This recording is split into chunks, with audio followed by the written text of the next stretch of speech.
Something happens after midnight. You have probably noticed it yourself. The house settles into a different kind of quiet.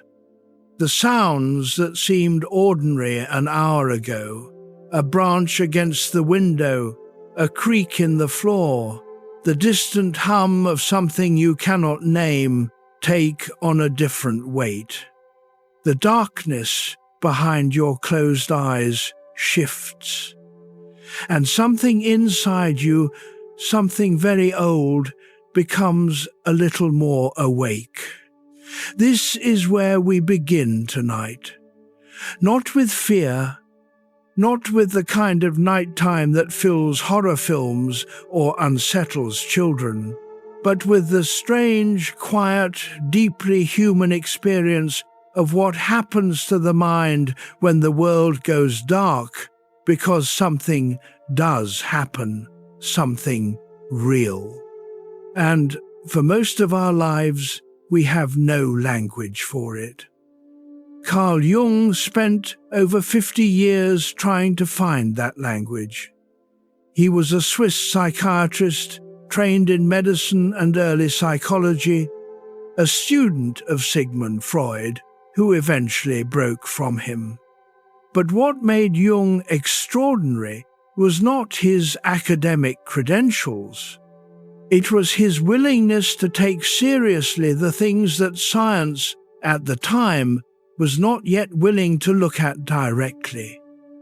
Dreams that felt like more than dreams. Fears that had no visible cause. Moments of impossible coincidence. A sense, in the dark hours, that something in the human psyche was more vast, more ancient, and more mysterious than anyone had yet mapped. He did not dismiss these experiences. He studied them. He catalogued them. He had many of them himself. And his conclusion, arrived at over a lifetime, was both unsettling and strangely comforting. The strange things your mind does at night are not malfunctions, they are messages. From a part of you that does not speak in ordinary language. Let your shoulders drop just slightly. You do not need to hold anything tightly tonight. This is going to be a slow conversation.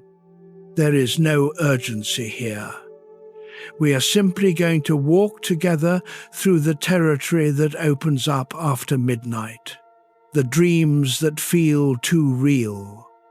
The fears with no clear origin. The shadow at the edge of vision. The uncanny feeling that sometimes greets you at 3 a.m. And by the time we reach the end of this night together, something that felt strange may begin to feel familiar. Something that felt threatening may begin to feel like an invitation.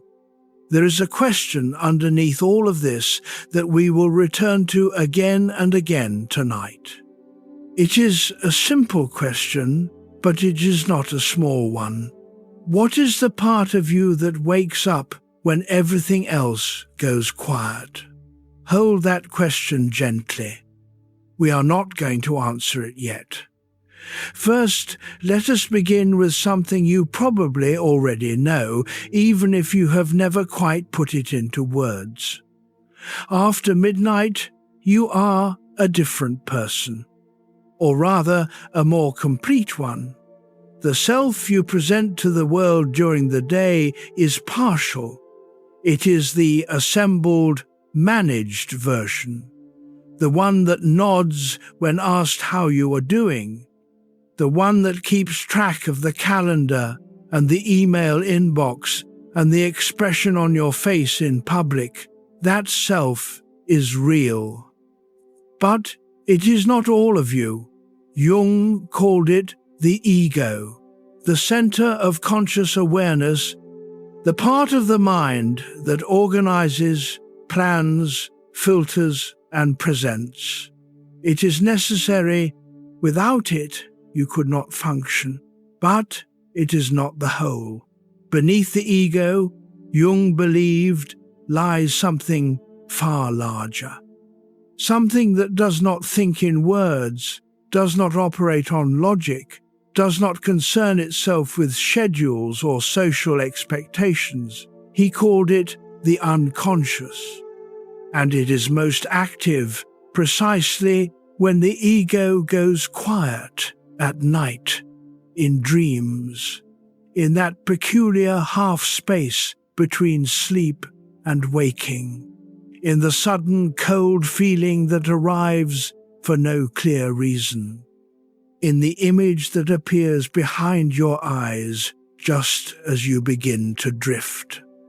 And now notice what happens when we look a little closer at that. Because if Jung was right, if the strange things that happen to you at night are not noise but signal, then the question becomes, what are they trying to say? That is where we begin. A quiet room, a darkened space, a mind that has finally stopped performing, and something just beneath the surface beginning to speak.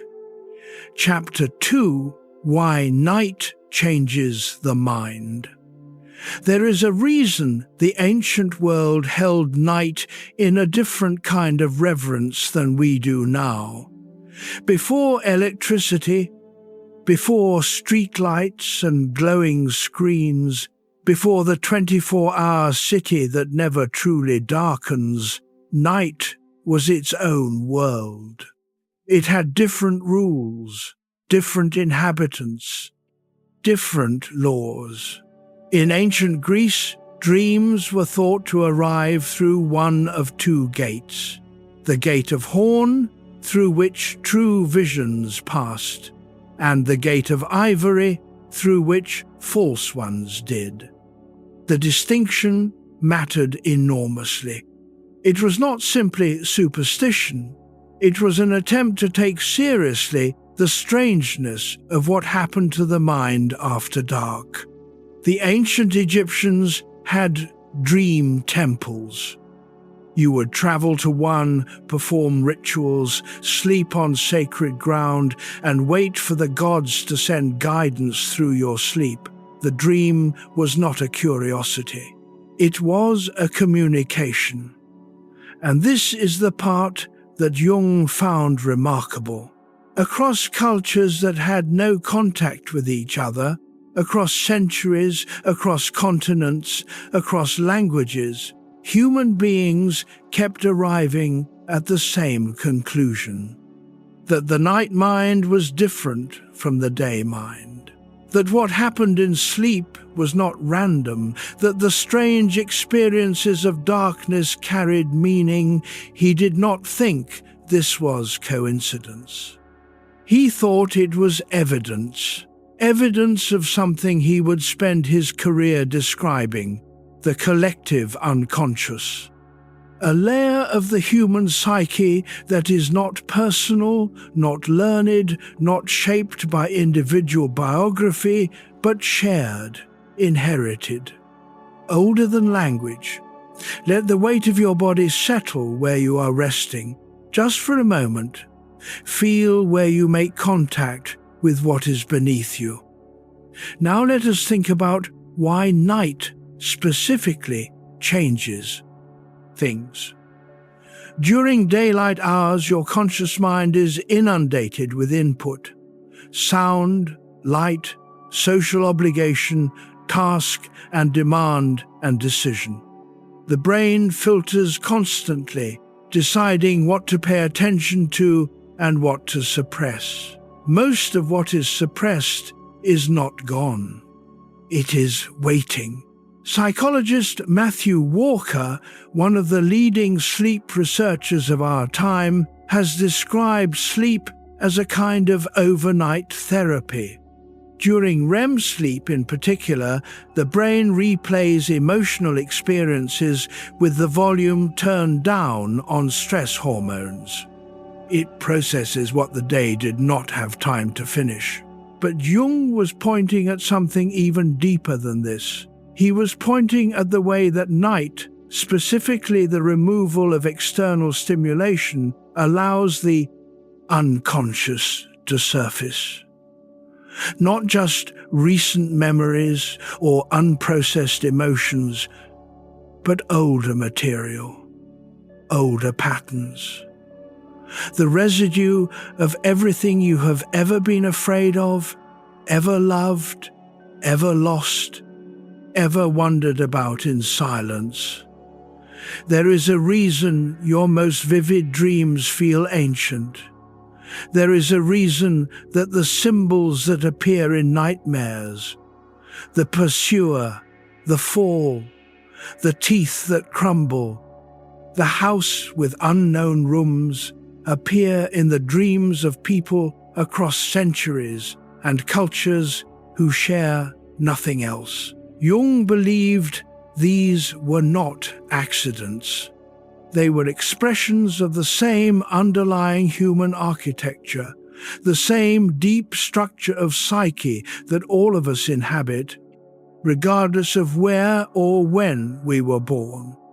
And here is the small detail that changes how you might think about your nighttime mind. If the symbols that appear after dark are expressions of something shared, something ancient, something deeply human, then your strange midnight experiences are not aberrations. They are participation. You are not broken when the night becomes strange. You are simply hearing something that human beings have been hearing for a very long time. A man named Michael once told a friend about a dream that had been recurring for 20 years. In the dream, he was always in the same house. A house he had never lived in, but somehow knew there was always a locked room at the end of a corridor. He never reached it. He always woke just as his hand touched the handle.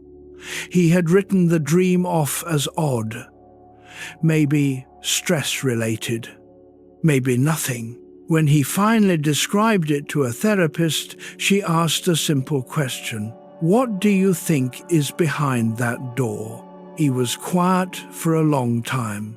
Then he said, "Everything I have not let myself feel." That is why night changes the mind. Because night removes the buffer between what you allow yourself to experience and what is waiting to be experienced. And whatever is behind that door for you in your life, it is not trying to frighten you, it is trying to be found.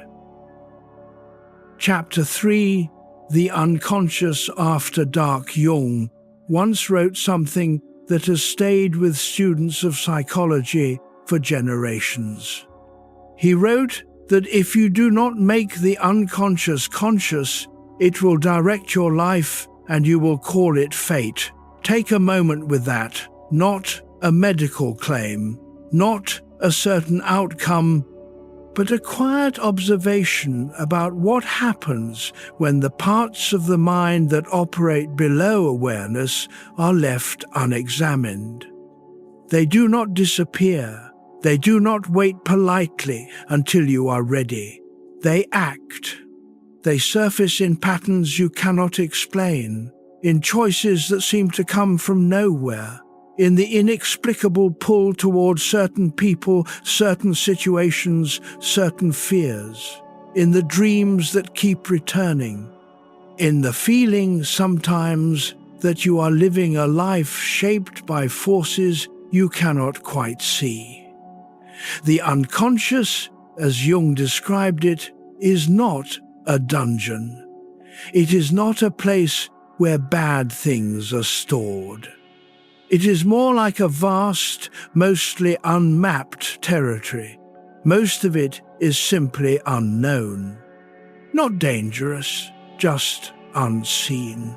And after dark, when the ego loosens its supervisory grip, that territory becomes more accessible. Think of it this way. During the day, the ego is like a city with all its lights on. Activity everywhere, traffic moving, voices overlapping, every surface illuminated. At night, the city dims, the busy streets empty. And in the quiet, you begin to notice things that were always there but invisible in the noise. The shape of buildings you never looked at directly, the stars that were always overhead, the particular quality of silence between sounds. The unconscious does not become more active at night. It simply becomes more audible. Let your breath find its own pace for a moment. You do not need to control it. Just let it move. Now, one of the things that makes the unconscious particularly interesting after dark is what Jung called the compensatory function of the unconscious. He believed that what the unconscious presents in dreams, in spontaneous images, in impulses, is often the opposite of what the conscious mind is currently prioritizing. If you spend your waking hours telling yourself everything is fine, the unconscious may produce a dream in which everything is collapsing. Not to be cruel, not to frighten you, but to balance. To offer the perspective that the conscious mind has been excluding. Think of a woman in her late 50s, composed, efficient, someone everyone around her described as the strong one. She had spent decades managing other people's needs with precision. She never cried in front of anyone. She had no patience for what she called weakness. For 3 years, she had a recurring dream about a child sitting alone in the rain. The child was not hurt, just alone, just waiting. It was not until a period of unexpected illness, when she was forced to stop for the first time in decades, that she understood the dream. The child was not a child she had known. It was the part of herself she had been leaving outside in the rain for 30 years. The part that needed comfort, needed rest, needed someone to sit beside it and say, "You do not have to be strong right now." The unconscious had been sending that message for years. She had simply been too busy to read it. This is the compensatory function. The unconscious does not attack you. It corrects. It offers what is missing. It speaks most loudly after dark because that is when you are most likely to listen. And here is the thing that changes how you might approach your strange nighttime experiences tonight. Whatever your mind shows you after the world goes quiet, the dream that troubles you, the fear that arrives without invitation, the image that surfaces just before sleep, it is not random, it is not noise. It is the other half of your own mind trying to complete a conversation that the day interrupted. And that conversation is worth having, even if it is strange, even if it takes years to understand, even if you fall asleep tonight before you. Understand it. The message will be there again tomorrow night. It always comes back because it belongs to you. Chapter 4. Dreams that feel too real. You know the feeling you wake in the dark, and for a moment, sometimes several moments, sometimes longer, you cannot locate yourself. You do not know if you are still inside it or outside it. The images are still there, vivid and solid, in a way that ordinary memory never quite achieves. The emotion, whatever it was, the grief, the fear, the inexplicable joy, is still in your body, pressing against your ribs, sitting in your throat. It felt real. Not real the way a movie feels real, where you know at some level that you are watching. Real the way an actual event feels real. Real the way something that happened to you feels long after it is over. And then you are fully awake and you are in your bedroom, and the rational part of your mind begins to reassemble the familiar world around you. Just a dream. Just a dream. But something lingers. Something about it was not just a dream. Jung spent decades arguing for exactly that. He was not claiming that dreams are literal prophecies or windows into another dimension. He was making a more precise and, in some ways, more radical claim that dreams are real communications from a real part of the psyche, that they carry genuine content, not arbitrary content, not random neural noise, but content that is organized and meaningful even when it is strange. He wrote in Memories, Dreams, Reflections, the closest thing to a memoir he ever produced about his own dreams, with a seriousness that surprised many of his colleagues.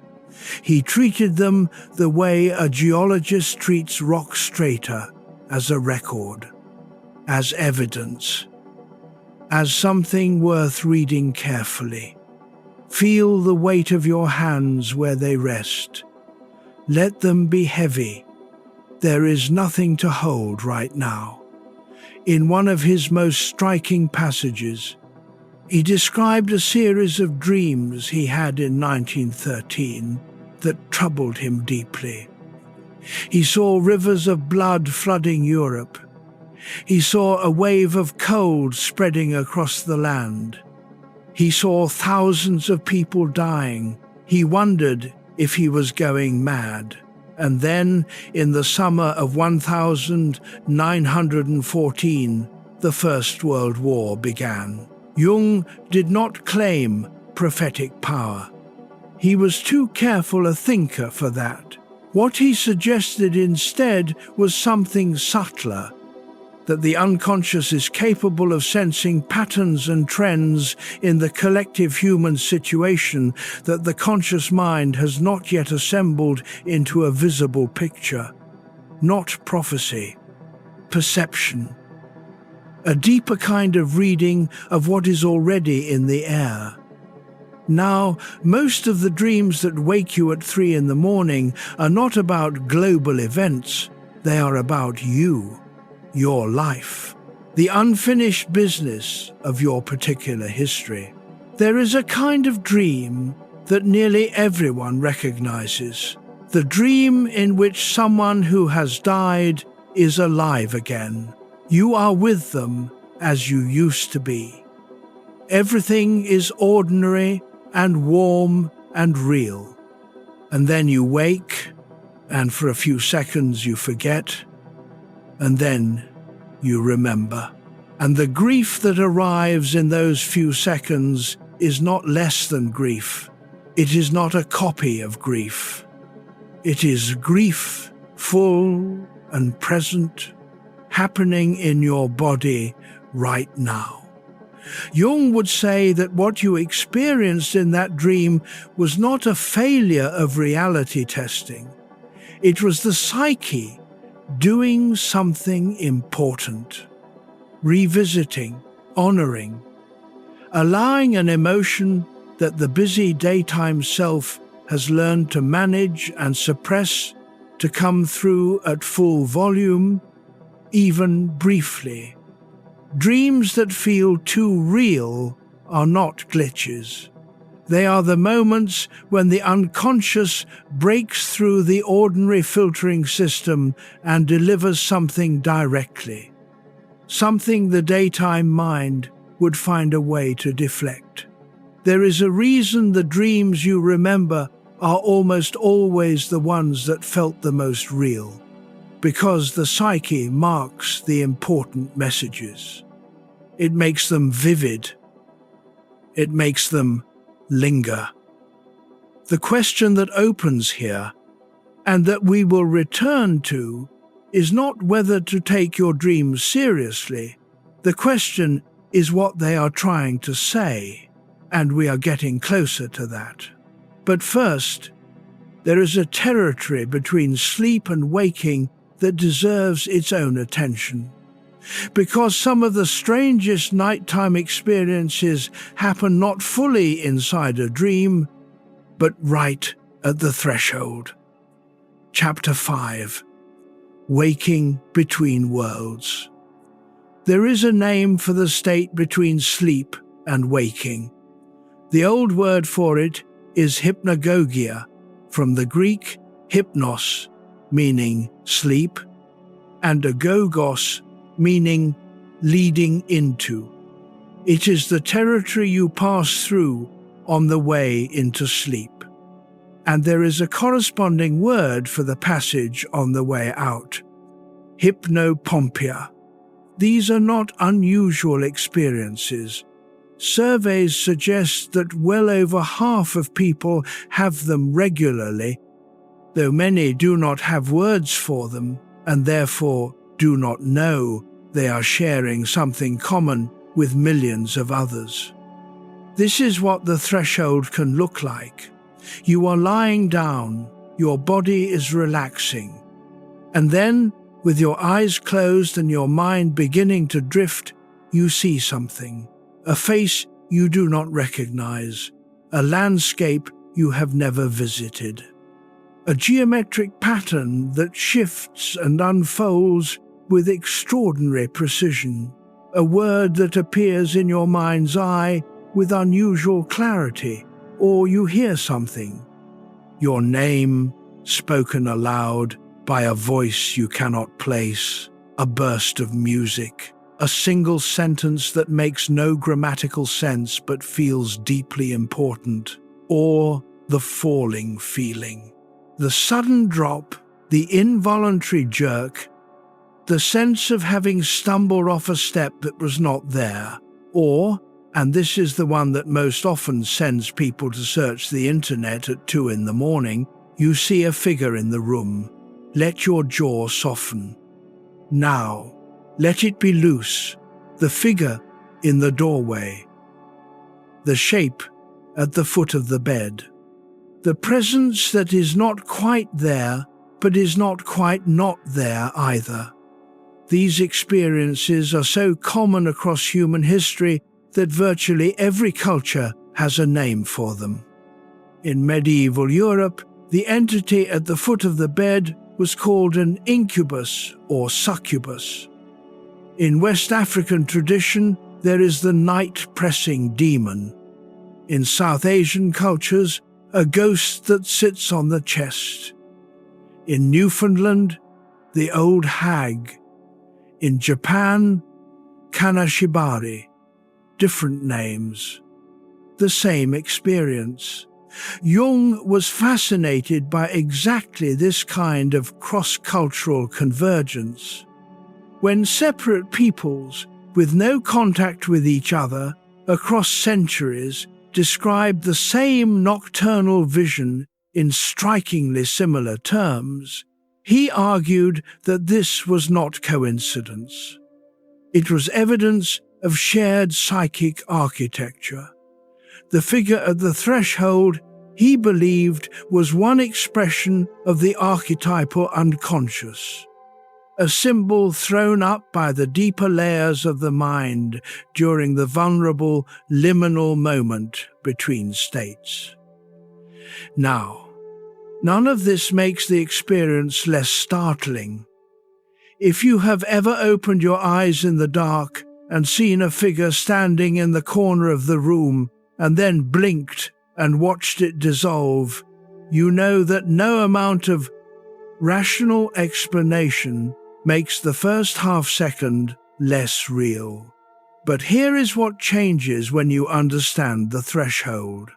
The boundary between sleeping and waking is not a hard line. It is a gradient. A stretch of territory where the ordinary rules of perception, the ones that say real things are out there and imagined things are in here, temporarily dissolve.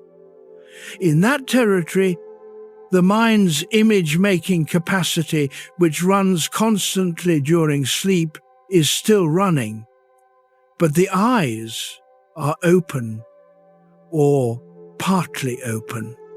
And so internal images get projected briefly onto external space. What you see is real. It is just real in a different sense than the lamp on the nightstand. It is real in the way that a dream is real, generated by a part of the mind that is ancient and imagistic and does not operate in the same mode as daytime perception. Think of a man named Richard who spent years believing he was in some way haunted. He would see regularly in the early morning hours a tall figure at the foot of his bed. It did not speak. It did not threaten. It simply stood there, watching. He had never told anyone about it because he was afraid of what they would think. When he finally mentioned it to a doctor who specialized in sleep medicine, the doctor said, very calmly, "This happens to a great many people. There is a name for it." Richard said later that the name itself was the beginning of something, not because it explained away the experience, but because it placed him inside a larger human story. He was not strange. He was not broken. He was having an experience that countless people across countless centuries had also had. This is one of the most consistent patterns in the study of nocturnal experience. The experience that has not been named carries a particular quality of isolation. You believe you are the only one. You believe the experience marks you as deficient in some specific way, and so you carry it quietly, without the relief that comes from recognition. But almost nothing in the interior life is as singular as it feels at 2 a.m. The fears that seem most private are almost always fears that have been carried by many others. The strange experiences that feel most shameful often turn out to be the most universal. This is one of the gifts that understanding the threshold state can offer, not explanation in the sense of elimination, but placement. The lonely, disorienting experience finds its context in the larger human story. And in that context, something shifts. The next time you find yourself at the threshold, in that peculiar borderland between states, where the ordinary rules of perception soften and the interior world becomes briefly louder than the exterior one, you do not need to brace against it. You can simply notice it. A passage through, a brief encounter with the part of the night that does not belong entirely to sleep or entirely to waking. Thousands of people throughout human history have stood in this same borderland, seen the same flickering images, felt the same uncertain quality of the space between states. and nearly all of them passed through, into morning, into the ordinary world, slightly changed by what they had briefly witnessed. You do not have to understand everything that happens at the threshold. You just need to know that the threshold is real, and that what passes through it is worth to attention. Chapter 6. The Fear with No Clear Cause. There is a particular kind of nighttime fear that is harder to name than most. It is not fear of something specific. It is not the fear of the spider, or the confrontation, or the diagnosis. It is more like a weather pattern than an object. It moves in. It fills the room. It does not point at anything. It is just there. Many people describe it as dread, a low-frequency alarm going off somewhere in the body that the mind cannot locate. You check the obvious things. The doors are locked. The family is safe. Nothing has happened today that would explain this. And yet, here it is again. Jung was interested in this kind of fear precisely because of its resistance to rational explanation. He believed that the unconscious is capable of generating emotional states, fear, grief, unease, longing, that precede any conscious understanding of their origin. That the psyche, operating below the level of articulation, can register something and sound a quiet alarm before the conscious mind has had time to put it into words. This is not mysticism. Modern neuroscience supports part of what Jung was describing. The amygdala, the brain's threat detection structure, can process sensory information and generate a fear response before the higher cortical areas have assembled a coherent narrative about what is happening. You feel afraid before you know why you are afraid. The feeling is not wrong. It is simply faster than the thinking. Let your shoulders soften now. You do not need to brace against anything right now. The air is still. You are here. But Jung was pointing at something even more specific. He was pointing at fear that is not a threat response to an external situation, but a signal from the unconscious about something internal, something unresolved, something the psyche is trying to bring to attention. In his clinical work, Jung found that patients who experienced diffuse, sourceless nighttime anxiety were often in the deeper layers of therapy, approaching some insight or recognition that part of the mind was resisting. The anxiety was not random. It was a kind of pressure around an opening that had not yet been made. The fear was standing guard over something that wanted to come through. A woman named Clara once described lying awake every Sunday night for almost 3 years with a feeling she called dread but could never specify. She was not afraid of Monday. She enjoyed her work. There was nothing wrong with her life that she could point to. The dread came and went like a tide. It took a long time and a willingness to sit with the question honestly before she recognized what the Sunday nights were really about. Sunday nights had always been, in her childhood, the end of the only 2 days in the week when her father was sober. Monday meant the return of something she had spent decades not naming. The dread was not about Monday. It was about something much older. The body remembered what the mind had long since decided not to revisit. This is why the fear, with no clear cause, is worth sitting with rather than simply suppressing. Not because you need to excavate your entire history in order to sleep, but because the fear is speaking a language that the daytime mind does not always have access to. There is a reason it arrives at night. At night, the usual forms of distraction and avoidance are not available.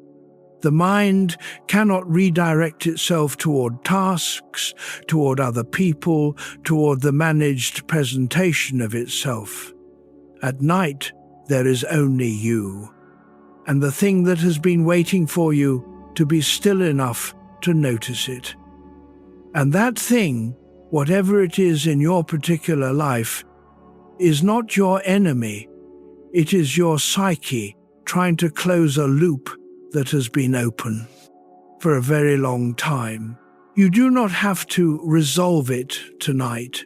You do not have to understand it fully. Just notice it. Let it be there. Let it breathe alongside you in the dark, and know that noticing it, even briefly, is already a different relationship than the one you may have had with it before. The fear wants to be known, not fed, not argued with, not indulged, just acknowledged. That is often enough for tonight. Chapter 7. Shadows at the Edge of Sleep. There is a concept in Jungian psychology that is used more often than it is understood. Most people have heard the word shadow. Most people have some rough sense that it refers to the darker or hidden parts of the self. But Jung's meaning was both more precise and more interesting than the popular version. The shadow is not simply your dark side. It is not the sum of your worst qualities waiting behind a door to be released. The shadow is everything that has been excluded from the conscious self.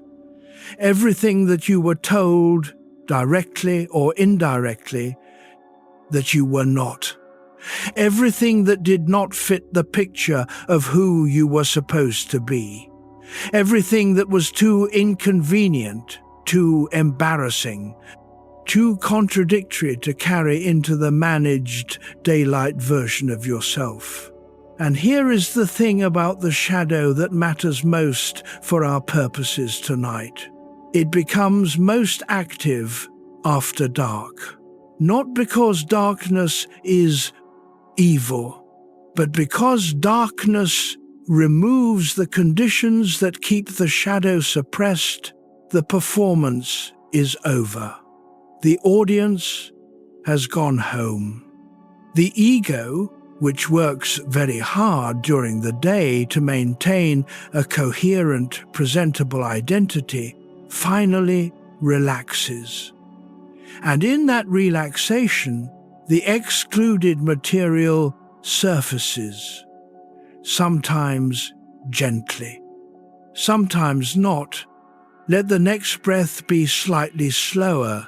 Just let the air move in and move out. There is nothing you need to do right now. Jung illustrated the shadow through a simple image. Imagine you are walking on a sunny day. Your shadow stretches out behind you. You cannot see it unless you deliberately turn around. It moves with you everywhere you go. It is always present, always yours, but almost always outside your field of vision.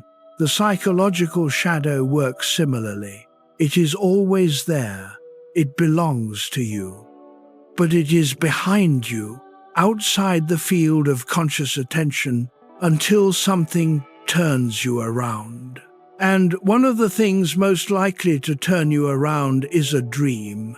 Dreams are one of the primary places where the shadow speaks. The figure in the dream who frightens you, who is cruel to you, who does the thing you would never do. That figure is often, Jung believed, a face of your own shadow. Not a literal representation of what you are, but a representation of what you have excluded, what you have refused to own. The man who dreams of a violent stranger breaking into his home may be carrying a rage he has never allowed himself to feel directly. The woman who dreams of being betrayed by someone she trusted may be carrying her own capacity for betrayal locked away and unacknowledged. This is not an accusation. It is a door, because the shadow is not only the dark. Jung was insistent about this. The shadow also carries gifts. A person who has been raised to be relentlessly modest may have exiled their ambition to the shadow.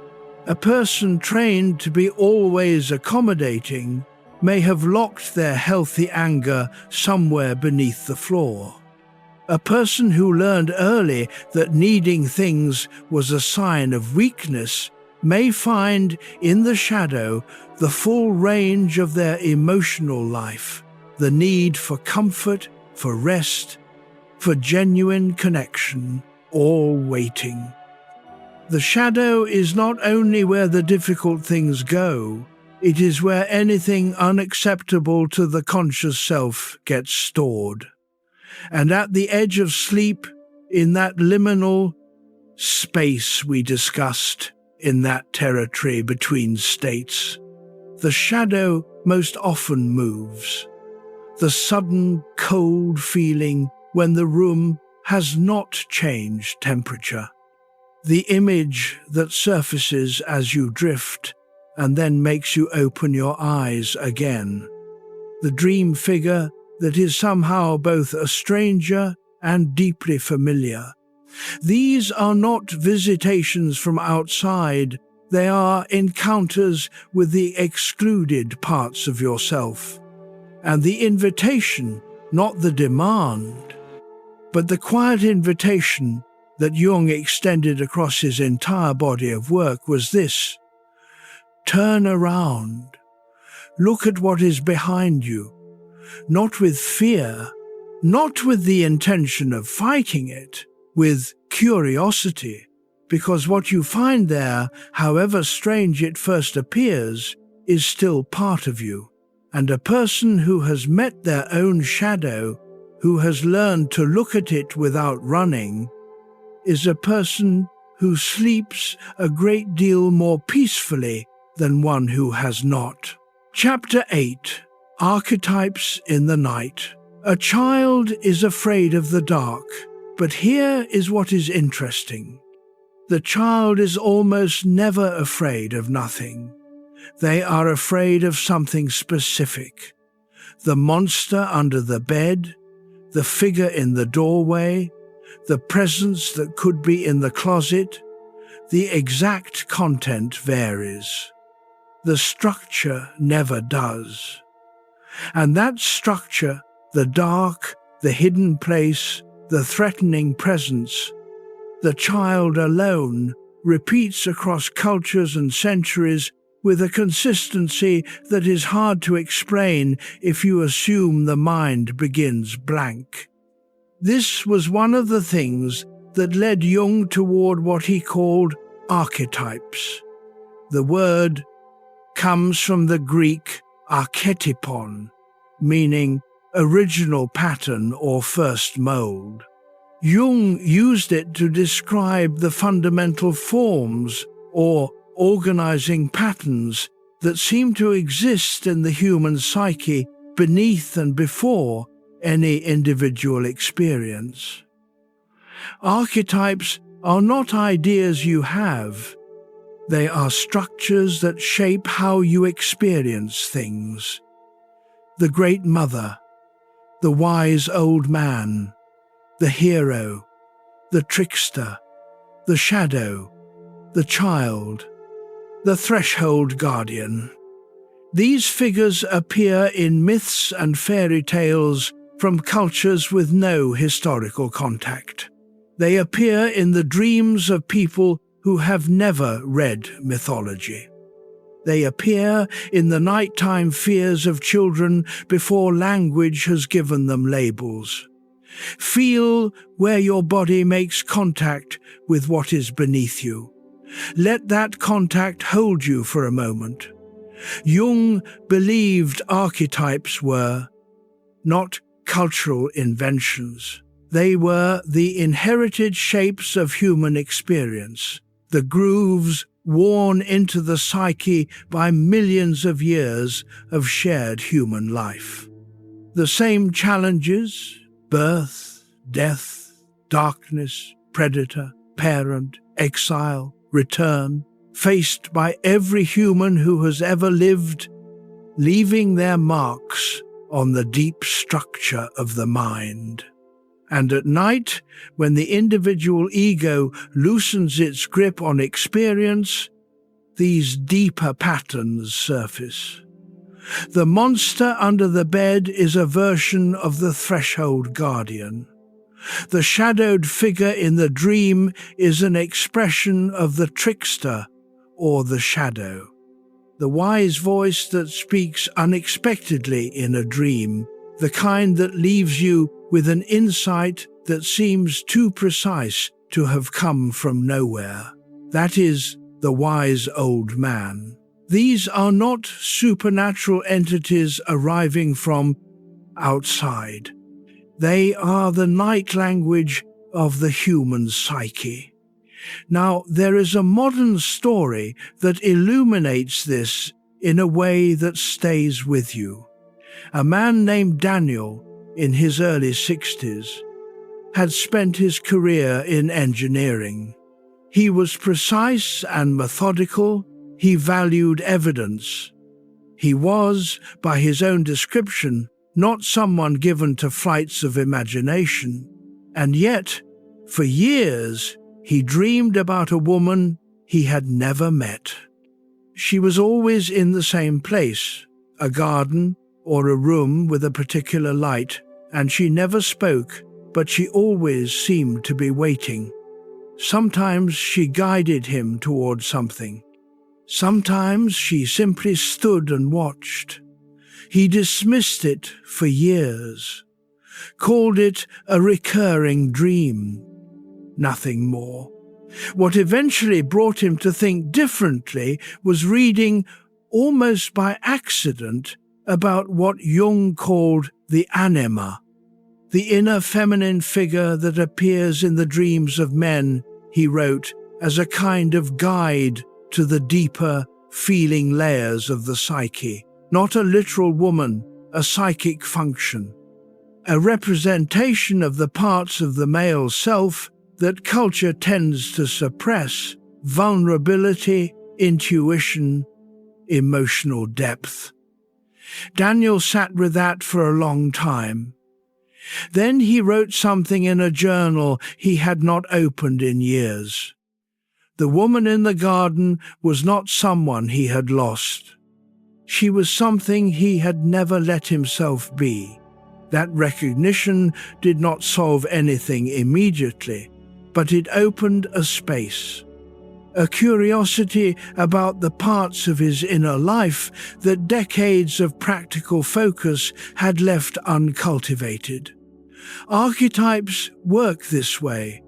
They are not literal, they are not supernatural, but they are not nothing. They are the night's way of introducing you to the deeper geography of your own mind. And once you begin to recognize the figures, once you have a language for the ancient patterns that appear in your sleep, the night becomes less frightening, less strange, more like a conversation you are finally equipped to hear. Chapter 9: Sleep Paralysis and Ancient Terror. At some point in human history, no one knows exactly when, people began to notice something. There were nights when a person woke from sleep but could not move. The body was completely unresponsive. The mind was awake and aware, but the limbs would not answer. And in that state, in that locked, helpless condition, something was often in the room, a presence, a weight on the chest, a sense of being held down by a force that was not visible. The terror of those moments was absolute, and it left its marks everywhere. In 1781, the Swiss-British painter Henry Fuseli completed a work called The Nightmare.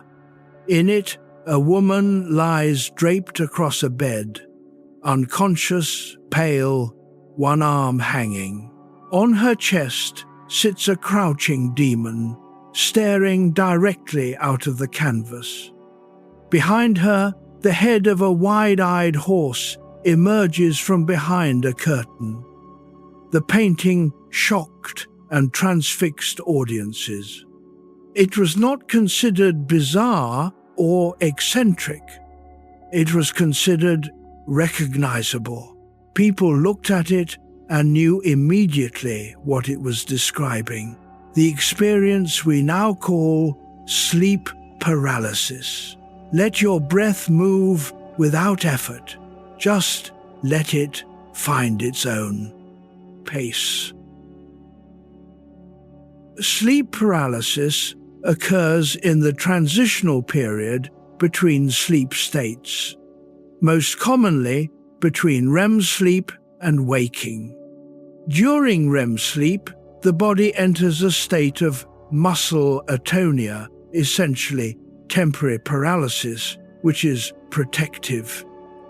It keeps you from acting out your dreams, but occasionally the mind wakes before the body does. The paralysis persists for seconds, sometimes for a minute or more, while consciousness is fully restored. And in that window, many people experience vivid hallucinations. They see presences. They feel weights. They hear sounds. They sense something in the room that is not there in the ordinary sense. The hallucinations arise from the same mechanism that generates dream imagery, still active and projecting, combined with the peculiar terror of being awake and unable to move. Modern sleep science can describe the mechanism perfectly, but Jung was interested in the cultural residue, in the fact that the same experience had been, for centuries, interpreted as a supernatural visitation. The incubus, the witch's ride, the old hag, the spirit that presses. He believed these interpretations were not simply ignorance waiting to be corrected by science. They were the psyche's attempt to make meaning out of an overwhelming experience, to fit something that felt impossibly strange into the only frameworks available. And he believed that even once you understand the mechanism, something important remains. The terror of sleep paralysis is not nothing.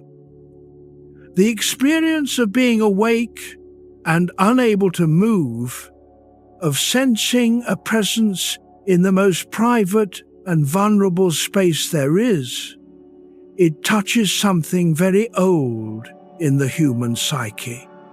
It is the feeling of complete loss of control, of being at the mercy of forces larger than the self.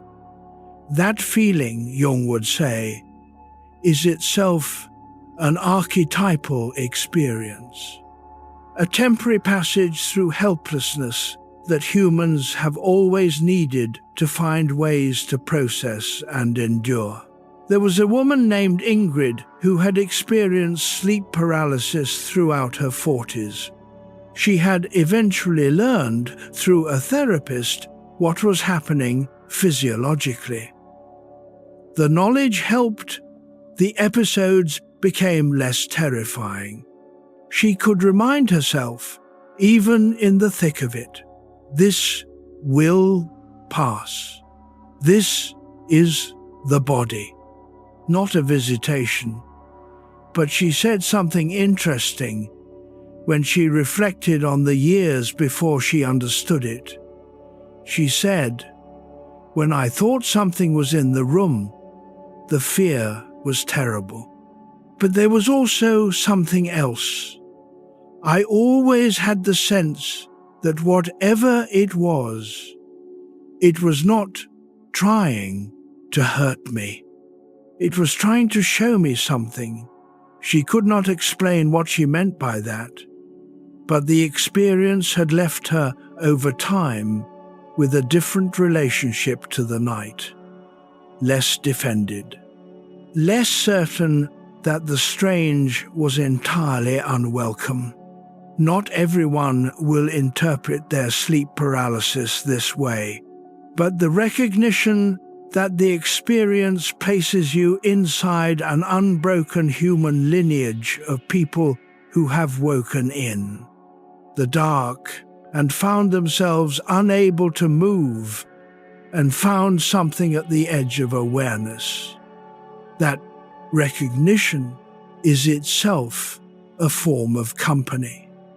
You are not the first, you will not be the last. And the ancient terror, understood well enough, becomes something you can survive every time. Chapter 10. Hearing the inner world speak, Jung heard voices. This is not a metaphor.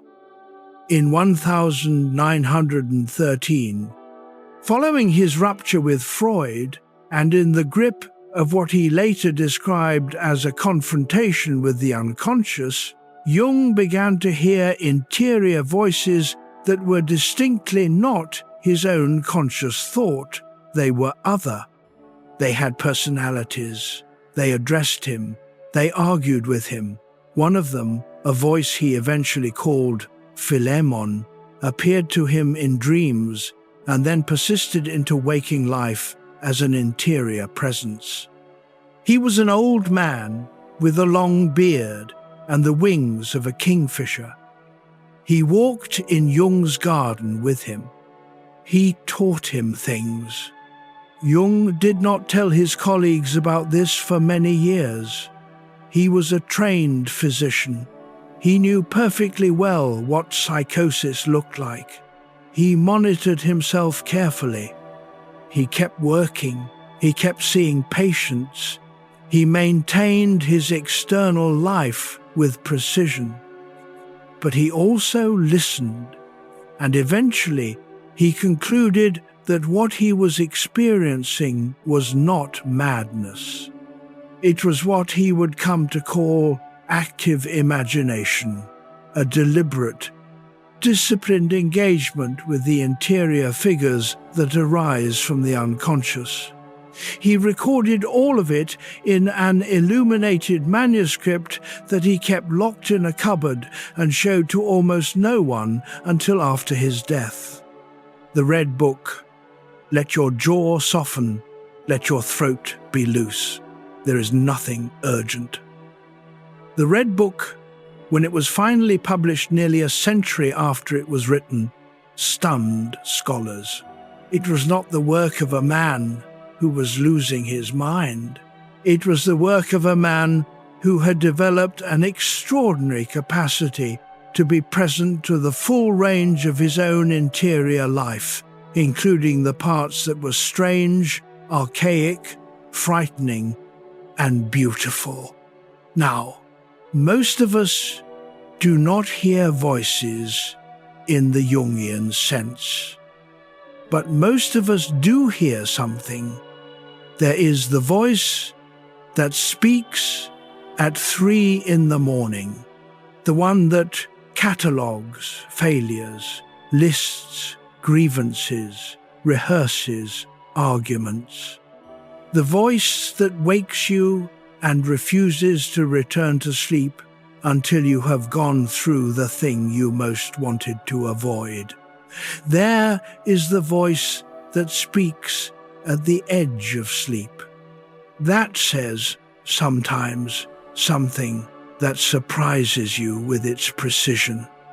An answer to a question you had not consciously been asking. A recognition you had not expected. There is the voice in the dream.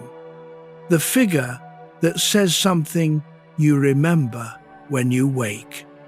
The kind of sentence that does not feel like something your waking mind would have generated.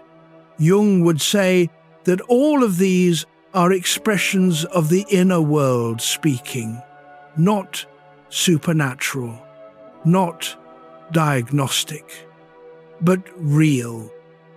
The inner world is not a metaphor for him.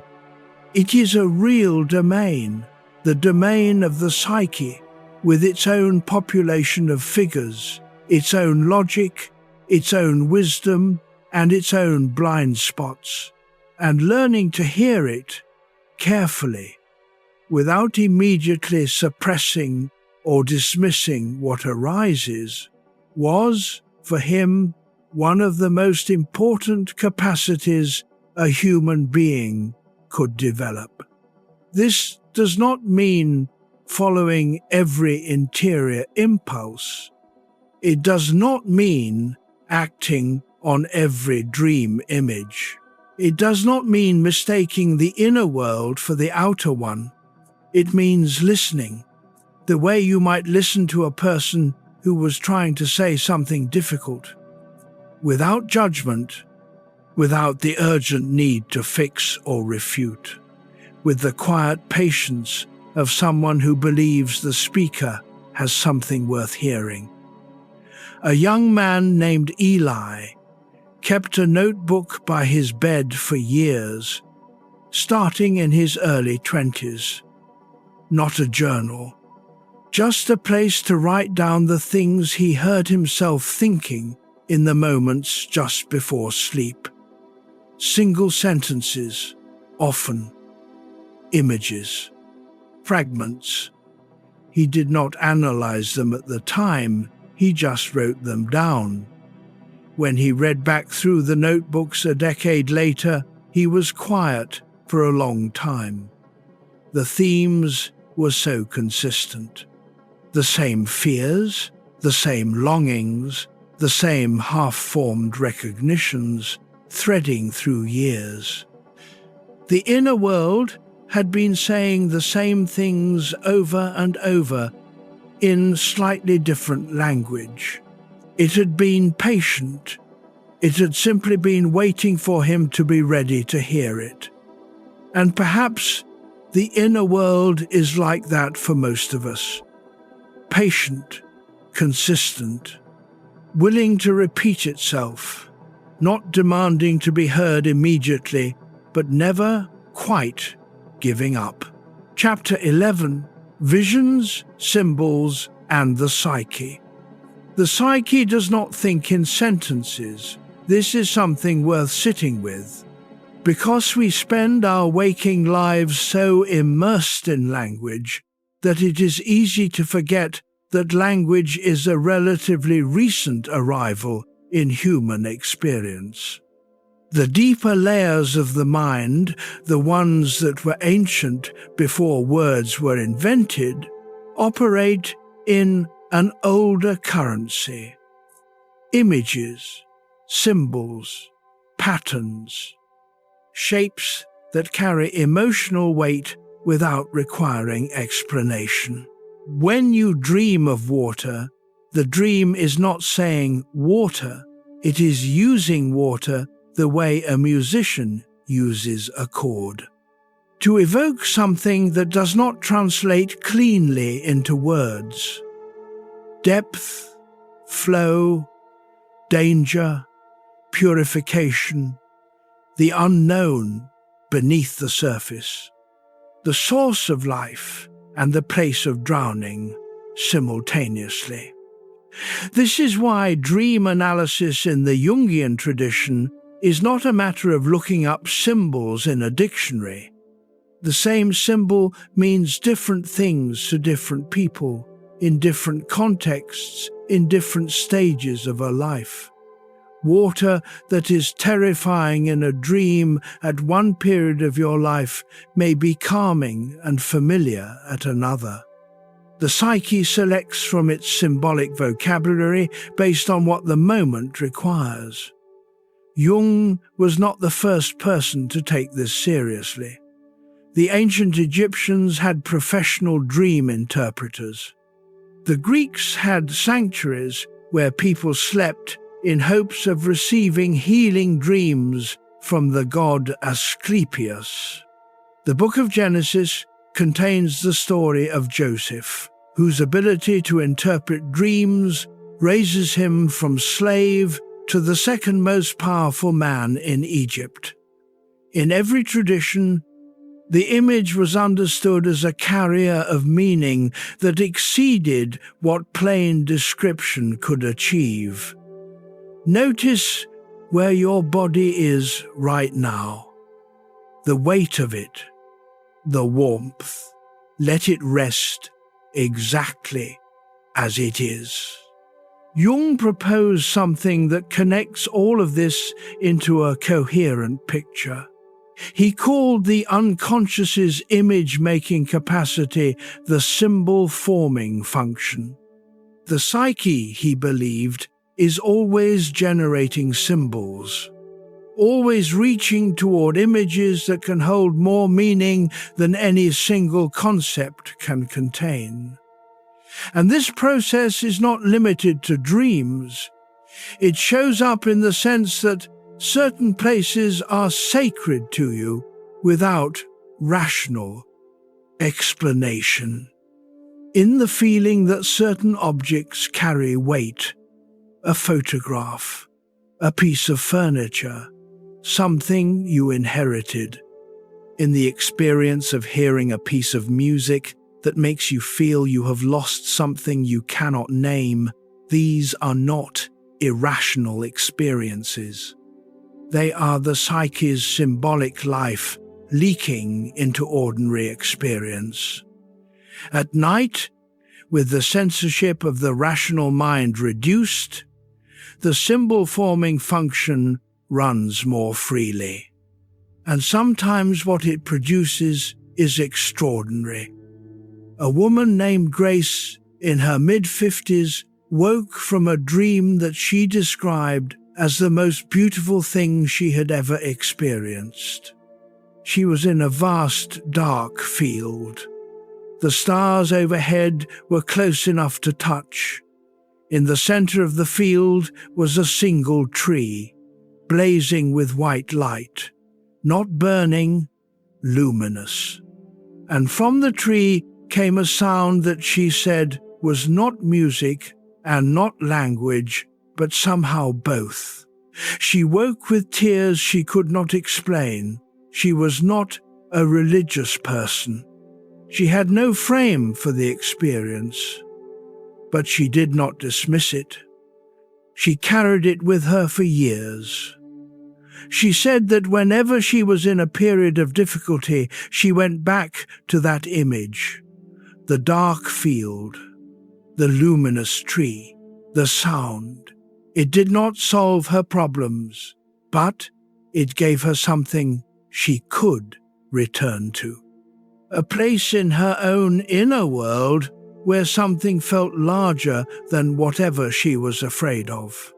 Jung would have recognized this immediately. The luminous tree is one of the oldest symbols in the human repertoire.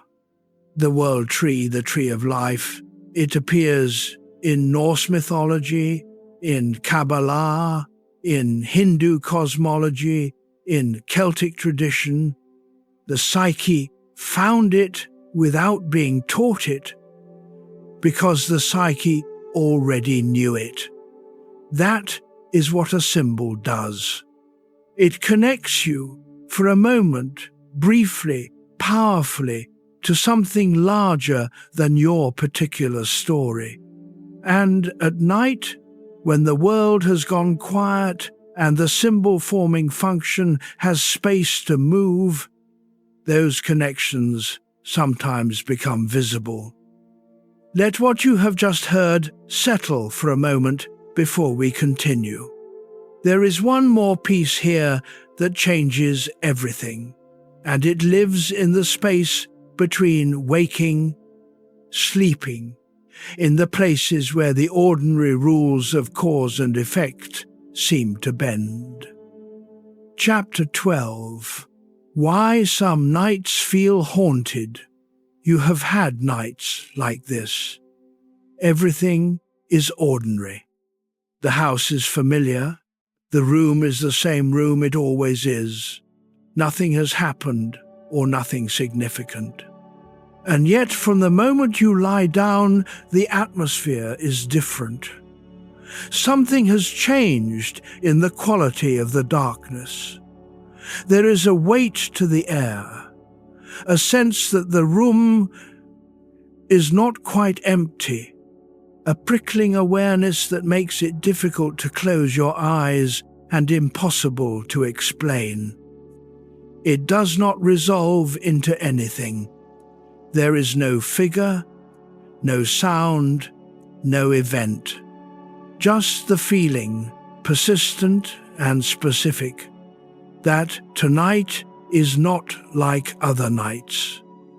Not everyone experiences this, but a great many people do, more often than they speak of.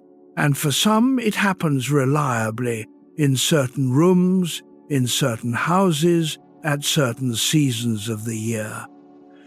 Jung would have been interested not just in the experience, but in its selectivity, in the fact that a space can feel haunted one night and ordinary the next, in the fact that different people in the same room sometimes feel the same thing, and sometimes nothing at all.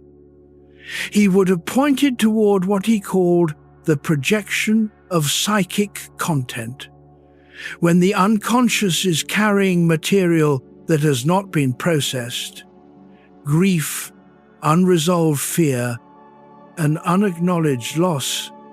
It sometimes externalizes, projects the interior state onto the environment. And because human perception is highly susceptible to suggestion, especially in reduced light conditions and liminal states, the environment seems to respond. The haunted room, he suggested, is sometimes a haunted inner state looking for a home. But he was careful not to reduce everything to that. Let the next breath come a little slower. Just let it. Jung took seriously what he called the reality of the psyche. He believed that the psyche was as real as the physical world, and that its experiences were not simply epiphenomena, not simply side effects of brain chemistry to be explained away. They had their own validity, their own informational content, and this meant he was willing to leave certain things genuinely open. He did not claim that all experiences of haunting were projections. He did not claim that all unexplained presences were explainable by psychology. He held a rare and uncomfortable position for a scientist of his time, genuine uncertainty. He said, in essence, we do not yet know what the psyche is capable of. We do not yet know the full extent of what lies beyond ordinary perception. We should be neither credulous nor dismissive. That position, the willingness to hold uncertainty without forcing it into a comfortable conclusion, is itself one of the most important things Jung offers. The haunted feeling does not require a verdict. It does not need to be either completely explained or completely accepted as supernatural. It can simply be acknowledged. Something is happening in this room tonight that the ordinary instruments of rational explanation do not fully account for. What if that is enough information for now? There was a house where a man named Philip lived after his wife of 32 years died. He stayed in the house. He did not want to leave. Every person who visited him commented separately, without knowing the others had said it, that the house felt full in a way that was hard to describe. Not uncomfortable, just full. Philip never explained it. He did not try. He said only that he did not feel alone in the house. Whether you read that as grief projecting his wife's presence outward or as something else entirely, the experience was real. The feeling in the house was real. The comfort it gave him was real. Jung would not have tried to correct him. He would have asked gently, "What does the feeling mean to you?" Because the meaning is at least as important as the mechanism. And some nights, the meaning is not only comfort. Sometimes the haunted quality of a space is asking a different question. A woman named Margaret moved into a house after a difficult divorce. She had chosen the house carefully, rationally. Good neighborhood, good light, practical in all the ways she needed. But from the first night, she could not sleep well there. The house felt wrong, not threatening, just wrong. Like something in it was in the wrong place, or something of hers was in the wrong place.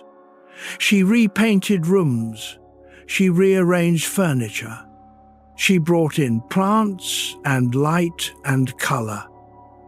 The wrongness persisted.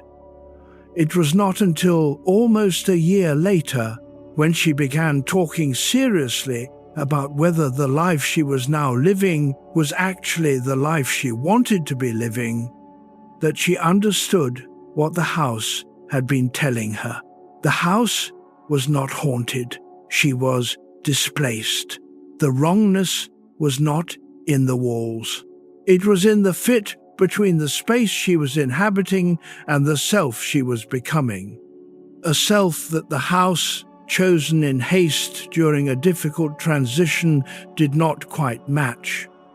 She moved the following spring, and she slept immediately. The first night in the new place, she slept deeply and without interruption. The haunted feeling, it turned out, had known something before she did, because the meaning is at least as important as the mechanism. And some nights, meaning is what you need most. Chapter 13. The Shadow in the Bedroom. It is after midnight now. You are in the room where you are most fully yourself. Not the self you perform at work or carry through social obligations. The self that exists when the day is over and the obligations are finished and there is nothing left to maintain. This is where the shadow most readily appears. Jung described the shadow as the dark side of the personality. But that description, while accurate, is too neat. It implies that the shadow is simply the bad version of you, the selfish version, the angry version, the one that has impulses you would not want anyone to see. In truth, the shadow is more interesting than that, and more varied. Because what gets pushed into the shadow is not only the morally difficult material, it is everything the conscious self has decided it cannot accommodate. And that decision is made often not by the adult you, but by the child you, the version of you that was learning the rules of belonging. That was figuring out, through trial and error and the reactions of adults, which parts of itself were acceptable and which were not. A boy who was told repeatedly and in various ways that anger was dangerous. Not just his anger, but anger in general, the whole domain, grows into a man who has trouble feeling his own fury. It does not mean he has no fury. It means his fury is in the shadow, available only in muffled, distorted forms. In passive resistance, in cold distance, in dreams of violence he wakes from disturbed. Let your hands be open, palms resting loose. There is nothing to grip. A girl who was praised relentlessly for her composure and criticized whenever she showed. Vulnerability grows into a woman who cannot ask for help, not because she does not need it, because need itself went into the shadow. And the shadow version of need comes out sideways, in resentment toward those who seem to need freely, in physical symptoms that express what the emotions cannot, in the inexplicable exhaustion of always being fine. None of this is dramatic. It is very ordinary. Most people have a shadow that was shaped quietly over years of childhood by the specific climate of the family they grew up in and the culture that surrounded them. And at night, in the bedroom, with the day's structure removed, the shadow stirs. This is why the private thoughts of nighttime often have a quality that surprises us. The bitterness we did not know we were carrying. The jealousy that arrives unexpectedly, directed at someone we thought we admired without reservation. The flash of satisfaction at someone else's difficulty, followed immediately by shame. These are shadow moments, not signs of moral failure, signs of unacknowledged interior material looking for a way out. Jung's guidance was not to be afraid of these moments, not to suppress them back into the shadow, but to look at them with a certain quality of honest attention. What part of me is that jealousy representing? What does that bitterness actually belong to? What does that flash of cruelty want, and where did it learn it? These are not comfortable questions, but they are important ones. And the bedroom, the quiet, dark room, the private place after midnight, this is where they arise most naturally. Not because the night makes you a worse person, because the night makes you a more complete one. The shadow material that surfaces after, dark is yours. It belongs to you. And the work of a whole lifetime, Jung believed, is not to be free of the shadow, but to know it, to have a working relationship with it, to be neither controlled by it nor terrified of it, just aware, just honest. That is enough. And it often begins right here, in this room, in this dark, in the honest privacy of a mind that is finally, for a few hours, not performing for anyone. Chapter 14. Nightmares as Psychic Messages. Everyone who has had a true nightmare knows it is different from an ordinary bad dream. There is a quality to it that is hard to describe. Precisely. The images are more vivid, the emotional experience is more total, the feeling of it, the specific terror or grief or helplessness, does not evaporate as quickly when you wake. It leaves a residue that can last hours, sometimes days, and the same nightmares often return. The same structure, the same setting, sometimes the same impossible creature or the same inescapable situation. Night after night, for months or years, the same film playing.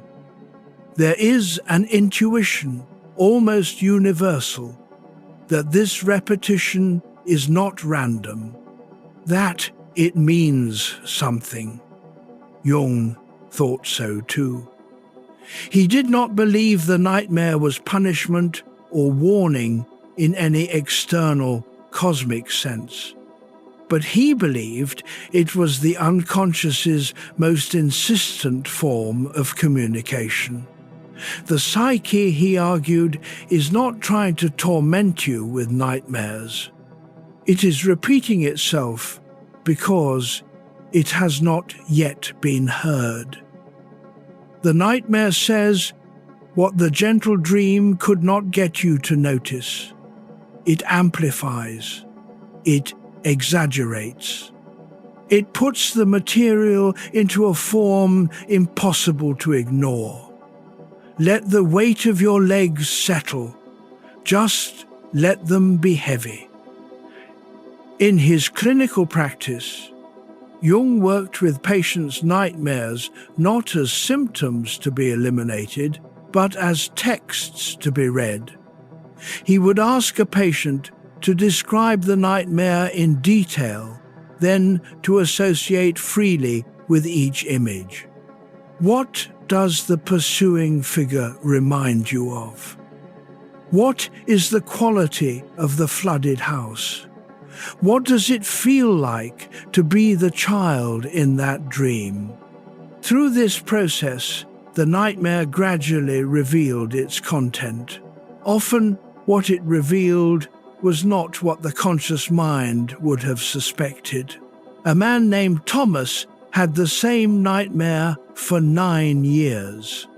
He was in an underground space, a cave or a basement, and the ceiling was slowly descending. He could not find the way out. He always woke just before the ceiling reached him, gasping.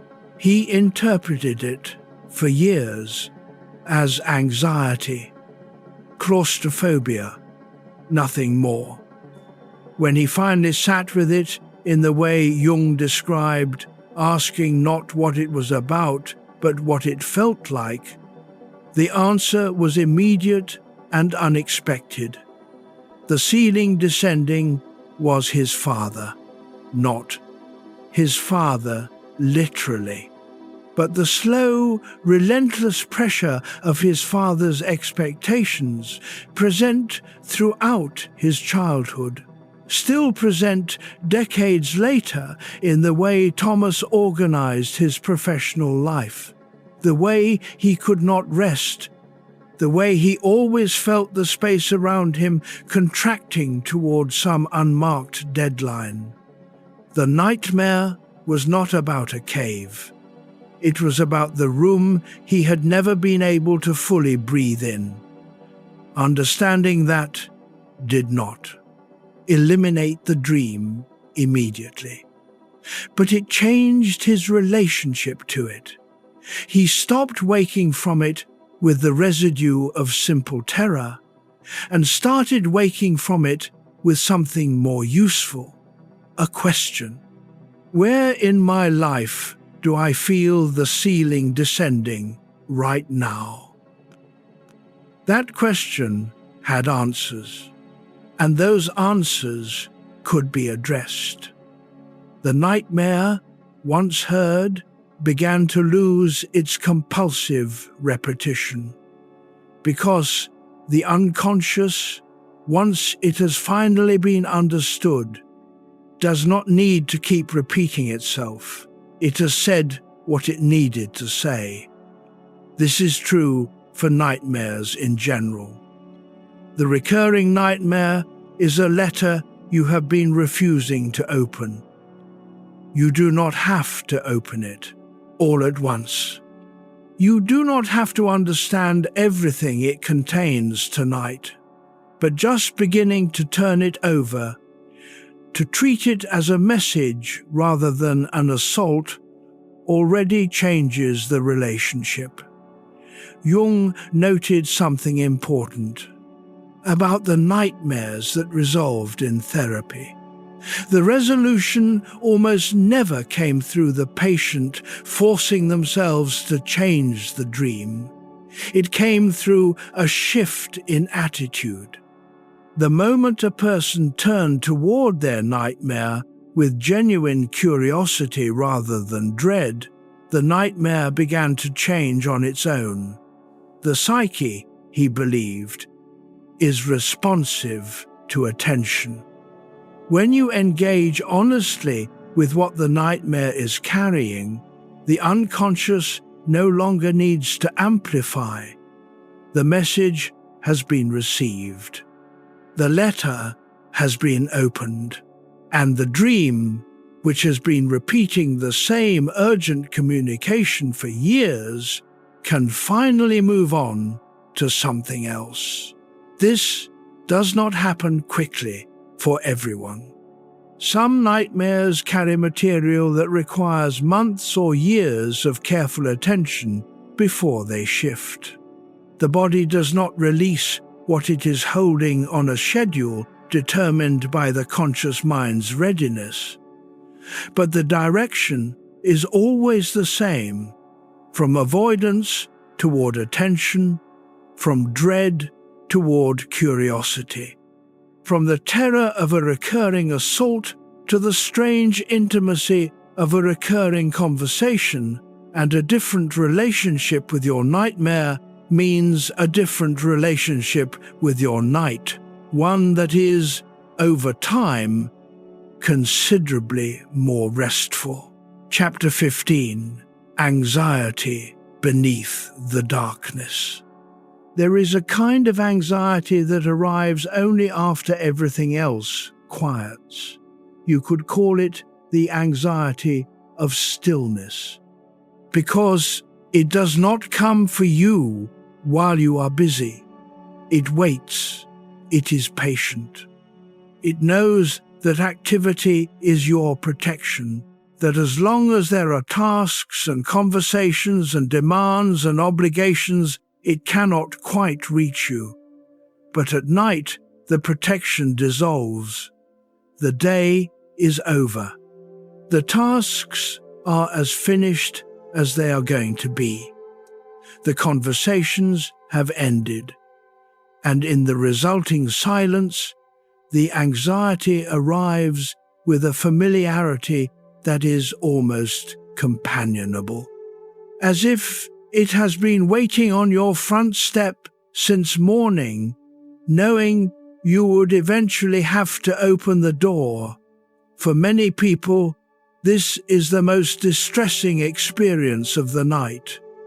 Not dreams, not shadows, just the relentless, sourceless, spinning quality of a mind that cannot settle. The anxiety often takes a specific form, which is worth recognizing if you have ever felt it. It catalogues, It goes through a list of everything unresolved, everything at risk, everything that could go wrong. It is remarkably efficient. It rarely misses anything. And it presents each item with a specificity that the daytime mind would find useful in a risk assessment, but that the nighttime mind experiences as a kind of quiet suffocation. Let your breath slow, just slightly, just for a moment, in and out. Jung's understanding of nighttime anxiety was shaped by his broader view of the unconscious. He believed that anxiety of this kind is not simply a nervous system error.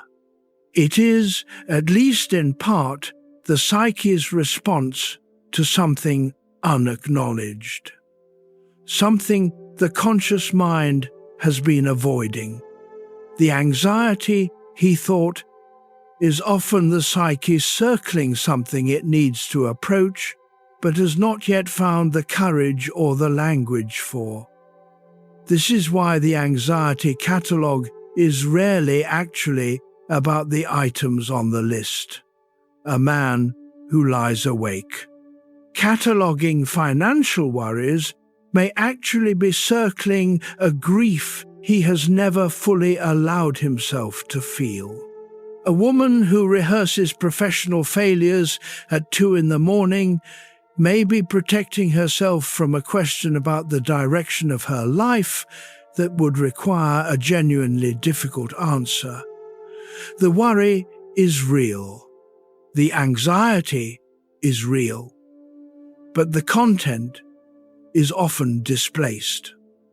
The thing being worried about is a stand-in for the thing that is harder to approach directly. Modern psychology offers a complementary view. Psychologist Ethan Kross has studied what he calls the inner voice, the self-talk that runs constantly and that becomes most active and most harsh during periods of stress and nighttime quiet. He found that the quality of this inner voice, its tone, its perspective, its capacity for self-compassion makes a significant difference to emotional regulation. One of the most effective tools he identified was simple, shifting from first-person to second-person self-talk. Instead of, "I am so behind, why can't I manage anything?" try, "You are dealing with a lot right now. You have handled hard things before." The distancing this creates, subtle but real, allows the evaluative mind to engage rather than spiral. Jung would not have put it in those terms, but he would have recognized the principle. The part of you that can witness the anxiety is not the anxious part. The capacity to step back slightly, to watch the worry with a quality of quiet curiosity, is itself a form of the psychological health Jung was always pointing toward. You are not your anxiety. You are the one noticing it, and the one noticing is always, even in the worst nights, a little quieter than what it is watching. There is a practice that is simple enough to try in this very moment, if the anxiety is present.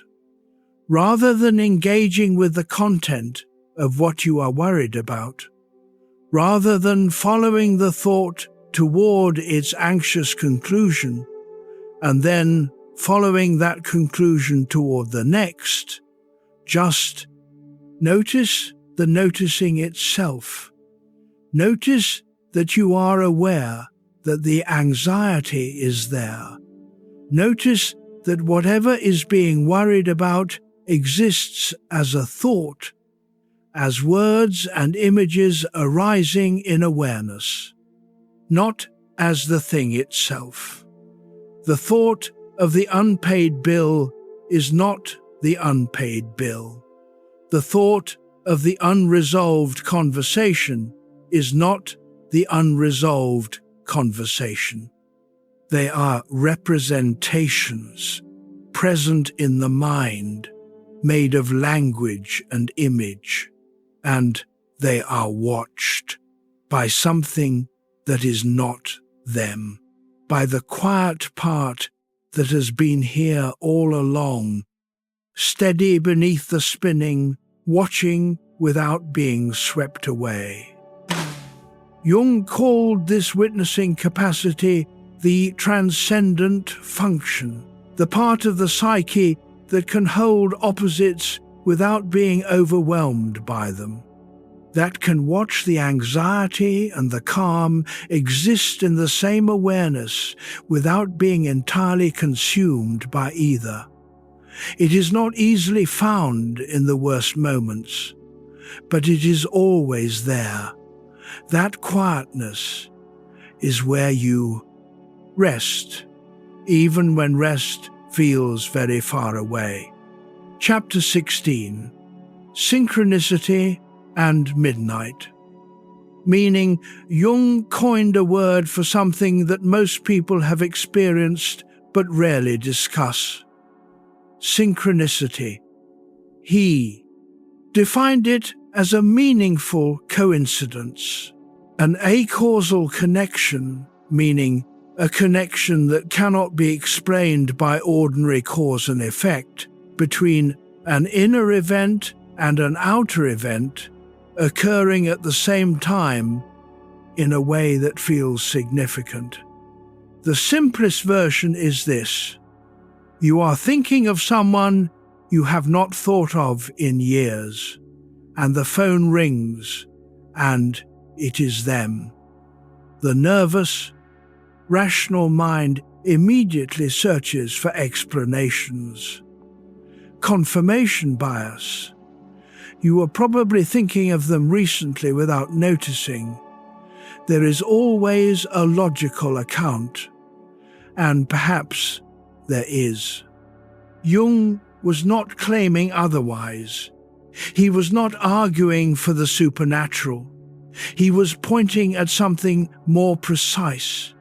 He was pointing at the experience of the coincidence, the felt quality of it, the sense in the moment that something has reached across ordinary categories to connect two things that should not be connected. And he was asking, is that experience simply an error? Or does it tell us something about the structure of reality and the psyche that we have not yet adequately described? He spent years working on this question, in dialogue with the physicist Wolfgang Pauli, one of the founders of quantum mechanics. Their correspondence, a physicist and a psychologist, trying to find a common language for experiences that exceeded both their disciplines, is one of the stranger and more beautiful intellectual collaborations of the 20th century. Let your jaw be loose. Let your throat be open. There is nothing to guard right now. What emerged from their work was not a proof of anything. It was a hypothesis, a direction of inquiry, that the psyche and the physical world may be connected in ways that the categories of modern science are not yet equipped to describe. Jung himself had a famous synchronicity experience that he described in detail. A patient was telling him a dream about a golden scarab beetle. As she described it, Jung heard a tapping at the window behind him. He opened the window, and a rose chafer, a beetle of the same family as the Egyptian scarab, which was a symbol of rebirth, flew into the room. He caught it in his hand and showed it to the patient. She was, he said, a highly rational woman who had been resistant to her own psychological depth. The coincidence, the impossible timing of it, opened something in her. A kind of awe that her rationality had been protecting her against. Now you can read that story skeptically. Beetles fly in windows. It is a coincidence. But Jung's interest was not in proving that the universe arranged the beetle. His interest was in the patient's response, in the crack that opened in her defended certainty. In the moment when the world seemed briefly to exceed the ordinary rules. Because that moment of exceeding, however you explain it, has a specific effect on the human psyche. It produces humility, a temporary suspension of the certainty that we know exactly how large the world is and how it works. And that suspension, Jung believed, is psychologically important. Most of us live defended against the genuinely unknown.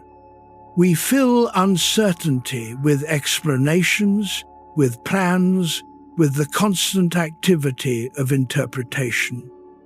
Synchronicity breaks that defense for a moment. And in the break, something has a chance to breathe. At night, coincidences feel different. The synchronistic experience of waking at exactly the moment a dream is resolving, of opening your eyes to find the specific thought you needed, of the memory that arrives at precisely the right time. These feel different in the dark, because the defenses are lower, and the space for something to exceed the ordinary is wider. Chapter 17. When coincidence feels impossible. You wake for no apparent reason at 3:47 in the morning. You lie in the dark. There is no sound, nothing has disturbed you. And yet, something has brought you to the surface. And as you lie there, a thought arrives. A thought about a person, or a question, or an image, with a clarity and specificity that ordinary waking thought rarely achieves. Later, perhaps days later, you discover that something connected to that thought happened at the moment you woke. Or perhaps you discover nothing. Perhaps the thought remains just a thought, but the waking lingers. And the thought lingers because coincidence, when it feels impossible, is not easily filed away. Jung was not interested in cataloguing supernatural events. He was interested in the human experience of meaning. He noticed that certain coincidences, those that carried emotional weight, that arrived in connection with significant life events, that exceeded what could be comfortably attributed to chance, consistently produced a specific response in the people who experienced them. Not fear, exactly. Something more like awe. And awe, Jung believed, was one of the psyche's most important states. a state in which the ordinary ego, with its managed certainties and its busy interpretations, falls briefly silent. A state in which something larger than the individual's self seems briefly present. He called this numinosity, the quality of an experience that seems to exceed ordinary psychological categories. Let the weight of the air around you be present. Let the room be as large as it is. The experiences we dismiss as coincidence deserve a different quality of attention than dismissal, not credulous acceptance of something miraculous, not the abandonment of rational thought, but a willingness to sit with the experience honestly. To ask, what did that mean to me? What did it touch in me? What in me recognized it? Because what recognized the coincidence is itself interesting. There is a part of the psyche that is attuned to pattern, that notices when elements that seem separate arrive together in a way that feels organized, that registers the feeling of meaning even before any meaning has been articulated. Jung thought this capacity was not a cognitive error to be corrected. He thought it was a genuine form of perception, an older form, operating by rules that the modern analytical mind has not yet fully described.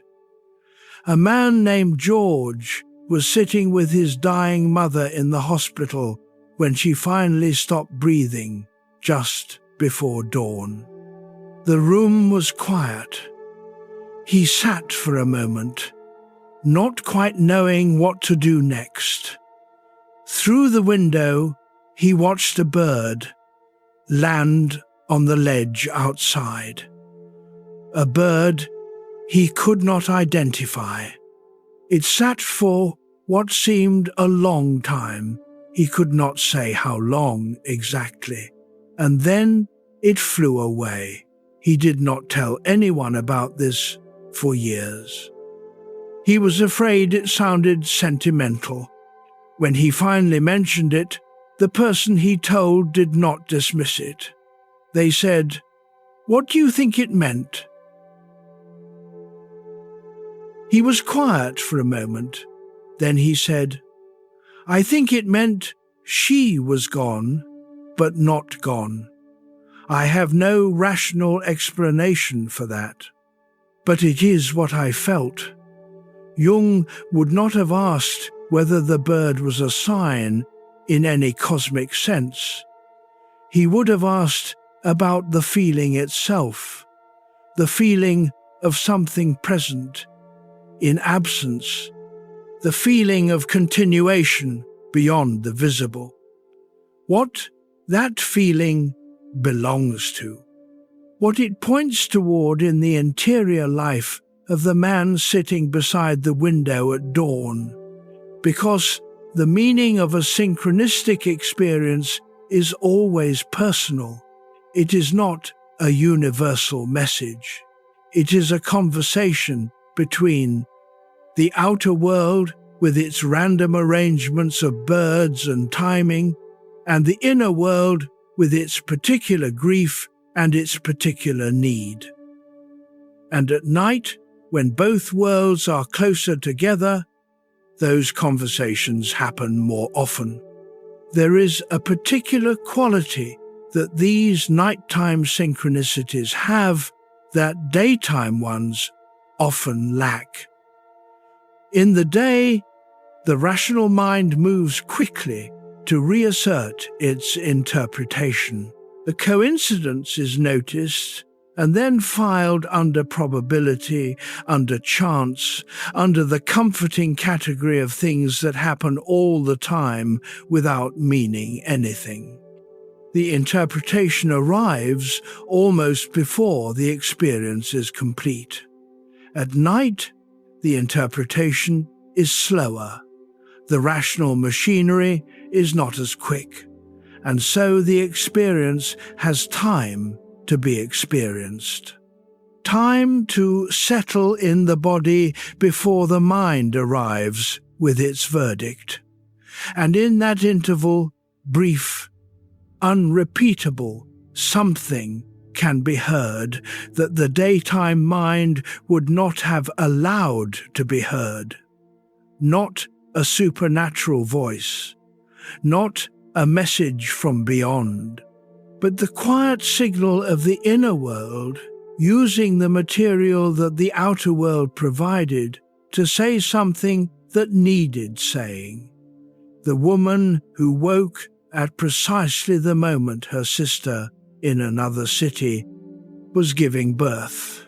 The man who opened a book at random and found the sentence he had been trying to think for 3 months. The dream that contained the name of the person who would, 2 days later, enter the situation in exactly the way the dream suggested. You may have your own versions of these. You may have held them quietly, the way people often hold things that seem too large or too strange for ordinary conversation.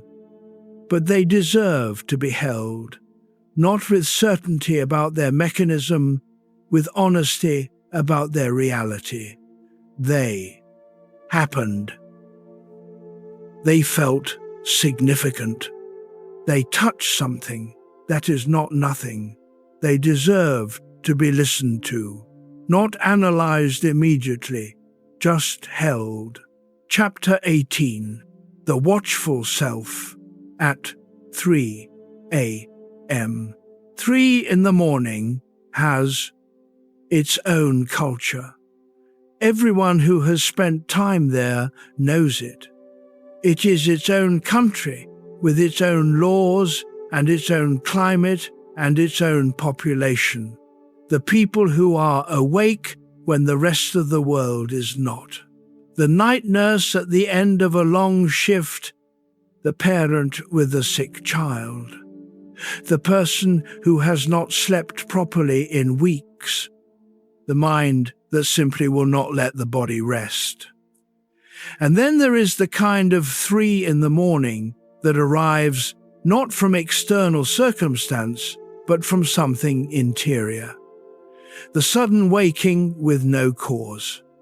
The eyes open before the mind has even registered that sleep has ended, already awake, already thinking, already watching. Because that is the quality that 3 in the morning often has. A particular kind of watchfulness, not the active, problem-solving vigilance of someone dealing with an emergency. Something more still than that, and more strange. As if something in you that is not the ordinary daytime self is sitting up in the dark, aware, patient, observing.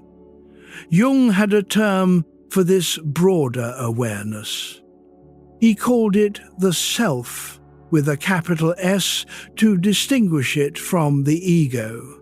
The ego is the center of conscious life. The self is something larger, a kind of organizing center of the total personality, including all that is conscious and all that is not. He described the self as always present but rarely accessible to ordinary awareness, as something that the ego relates to the way a small moon relates to a large planet. It is always there. It is part of the same system, but it is not the same as the orbit. And at 3 in the morning, when the ego has loosened, the self sometimes becomes more perceptible. Let the quiet of the room be something you rest into, rather than something you resist. Just for a moment, let it hold you. The watchful quality of the pre-dawn. Ours is not the same as insomnia, though it can accompany insomnia. It is the specific feeling of being more awake to your own interior than the world allows you to be during daylight hours. More alert to the thoughts that ordinarily flow past too quickly to catch. More aware of the feelings that usually get managed before they can fully form. 3 in the morning removes the buffer. What you feel at 3 in the morning is often more honest than what you feel at noon. Not more. Negative. Just less filtered. The loneliness you feel in the dark at 3 is not more real than the connection you feel in the day, but it is less managed. It has not been shaped by the social context that usually keeps it at a certain distance from awareness. The fear that arrives at 3 is not more accurate than the confidence you feel in the morning. But it has not been organized by the rational mind into something presentable. This is why 3 in the morning, for many people, carries a quality of unwelcome honesty. The things that seem most real in those hours are not delusions. They are simply the interior life without its daytime editing, and the watching self, the quiet, patient awareness that seems to be present in those hours. In a way it is not always present during the day, is not something to be feared, it is something to be considered. What is it that you notice at 3 in the 4 morning that you do not usually notice? What does the watching self see that the daytime self is too busy to look at? There was a man named Owen who started writing down his 3 in the morning thoughts, not because he found them pleasant, but because he was curious about their consistency. He did it for several months. When he read back through what he had written, what struck him was not the anxiety. He had expected the anxiety. What struck him was the tenderness. The thoughts that arrived at 3 were often about people he loved, not in a pleasant, managed way, in an aching, helpless way. A recognition of how much the people in his life mattered to him and how rarely he said so. The watching self, it turned out, was not the critic he had assumed. It was something more like the heart, finally speaking without the protection of daylight. And that was worth waking for. Chapter 19, Trauma and the Night Mind. Not everyone who lies awake at night is simply anxious. Some people wake in the dark because something that happened to them will not stay in the past. Because the body, even decades later, has not fully separated the memory of an event from the felt experience of the event itself. This is not a weakness. It is not a failure of willpower or resilience. It is the specific way that overwhelming experience is stored in the human nervous system, and understanding it, at least a little, can change the relationship a person has with their own night mind. Bessel van der Kolk, a psychiatrist who spent decades studying traumatic experience, described in careful detail what happens when an event exceeds the ordinary processing capacity of the mind. Normally, when something happens, the brain encodes it, processes the associated emotions, and files it as a memory. A memory that can be recalled, but that carries the grammatical marking of past tense. It happened, it is over. I remember it. But when an event is overwhelming, when fear or helplessness exceeds what the system can process in the moment, the encoding is incomplete. The event is stored, but not fully filed, not fully marked as past. And the result is that the body can, without warning, be pulled back into the felt experience of the event, not the memory of it. The felt experience. Let your body be supported by what is beneath you. Let the support be enough. At night, when the protective structures of the daytime are removed, this pulling back becomes more likely. The sensory quiet of darkness removes the anchoring signals that keep the nervous system in present time during daylight hours. Without those anchors, the body can drift toward what it has stored: a sound, a physical sensation, a dream image. And something that happened 20 years ago is present in the room. Jung, writing before van der Kolk and before the neuroscience of trauma had developed its current vocabulary, described this in different language. He wrote about what he called complexes, emotionally charged clusters of psychological material that retain their power because they have not been fully integrated into consciousness. A complex is not simply a memory. It is a knot of memory and emotion and image and physical sensation, all bound together by the original overwhelming quality of an experience. And complexes, he believed, behave almost autonomously. They can be triggered. They can generate anxiety, fear, rage, grief, confusion, seemingly out of nowhere, seemingly disproportionate to what triggered them. Because the trigger is not the cause. The trigger is just the key that opened the door to something older. The nighttime mind is particularly prone to this. The dreams that seem to revisit old wounds without mercy. The physical sensations that arrive in the dark.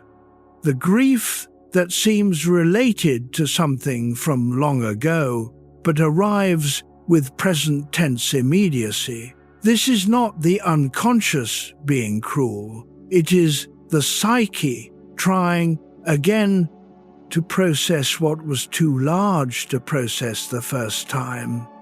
The processing is not comfortable, but it is purposeful, and the recognition that night mind, strange and difficult as it sometimes is attempting integration rather than generating suffering for its own sake. That recognition changes the relationship. You are not being tormented by your own mind. You are being asked, again, to do something difficult, to let the old material move through, not all at once, not in one night, but gradually, over years, if necessary, with patience, with support when support is available, with the understanding that the night mind is not your enemy. It is trying to finish what the past interrupted. And it will not stop asking until it has been heard. There is something worth saying here, carefully. If the material being processed is significant, if the old wound is deep, If the events that the body is still carrying were genuinely overwhelming, this is not work to be done alone in the dark. The psyche is resilient, but it was not designed to integrate certain kinds of overwhelming experience without the presence of another person, a therapist, a trusted witness, someone who can hold the container stable while the older material moves through. This is not weakness. This is the recognition that human beings are social animals whose nervous systems regulate themselves not only through internal processes, but through the co-regulation that happens in the presence of a safe other. If the night brings material that feels too large to sit with alone, that is information. Information about what support might look like, and there is no shame in that recognition. Jung himself had his own period of profound interior crisis. He did not navigate it in isolation. He maintained his relationships, his family, his work. He had people around him even when the interior territory was most disorienting. The willingness to ask for company in the difficult territory is not a failure of self-sufficiency. It is the recognition that some things are too important to face. Without witnesses, with patience, with support, when support is available, with the understanding that the night mind is not your enemy, it is trying to finish what the past interrupted, and it will not stop asking until it has been heard. Chapter 20: The Body That Wakes in Fear. The body knows before the mind does. This is one of the strangest and most reliable observations about human experience. You are standing in a room and something changes, something you have not yet consciously registered, and a cold feeling moves through you. Your pulse has quickened, your breath has shortened, your stomach has tightened, and only a moment later does the mind catch up and offer an explanation, or fail to offer one. The body is faster than thought. This is not a malfunction. It is the legacy of millions of years of survival. The threat detection systems of the human organism are ancient and fast. They operate below the level of language and logic. They are designed to produce immediate physical response before the time-consuming process of conscious analysis is complete.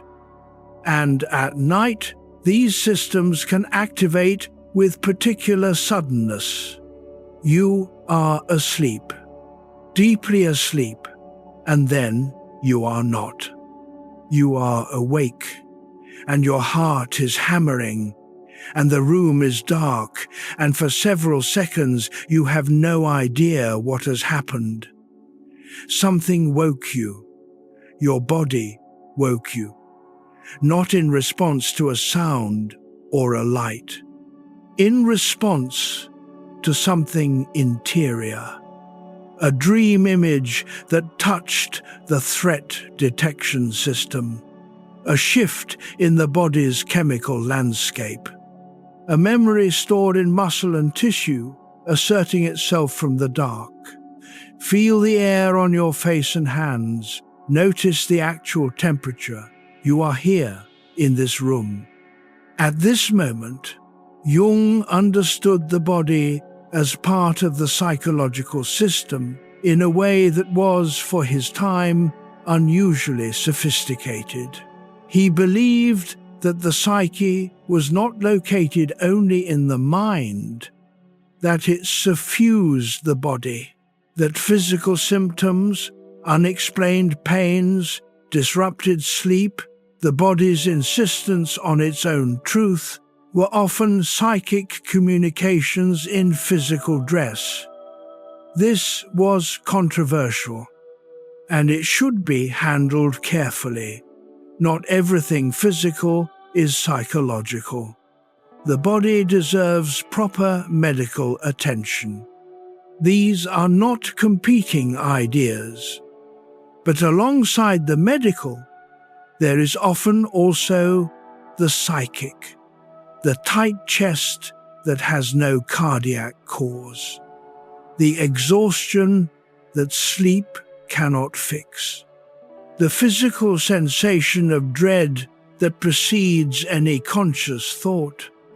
Jung would ask, what is the body saying? Not what is wrong with it.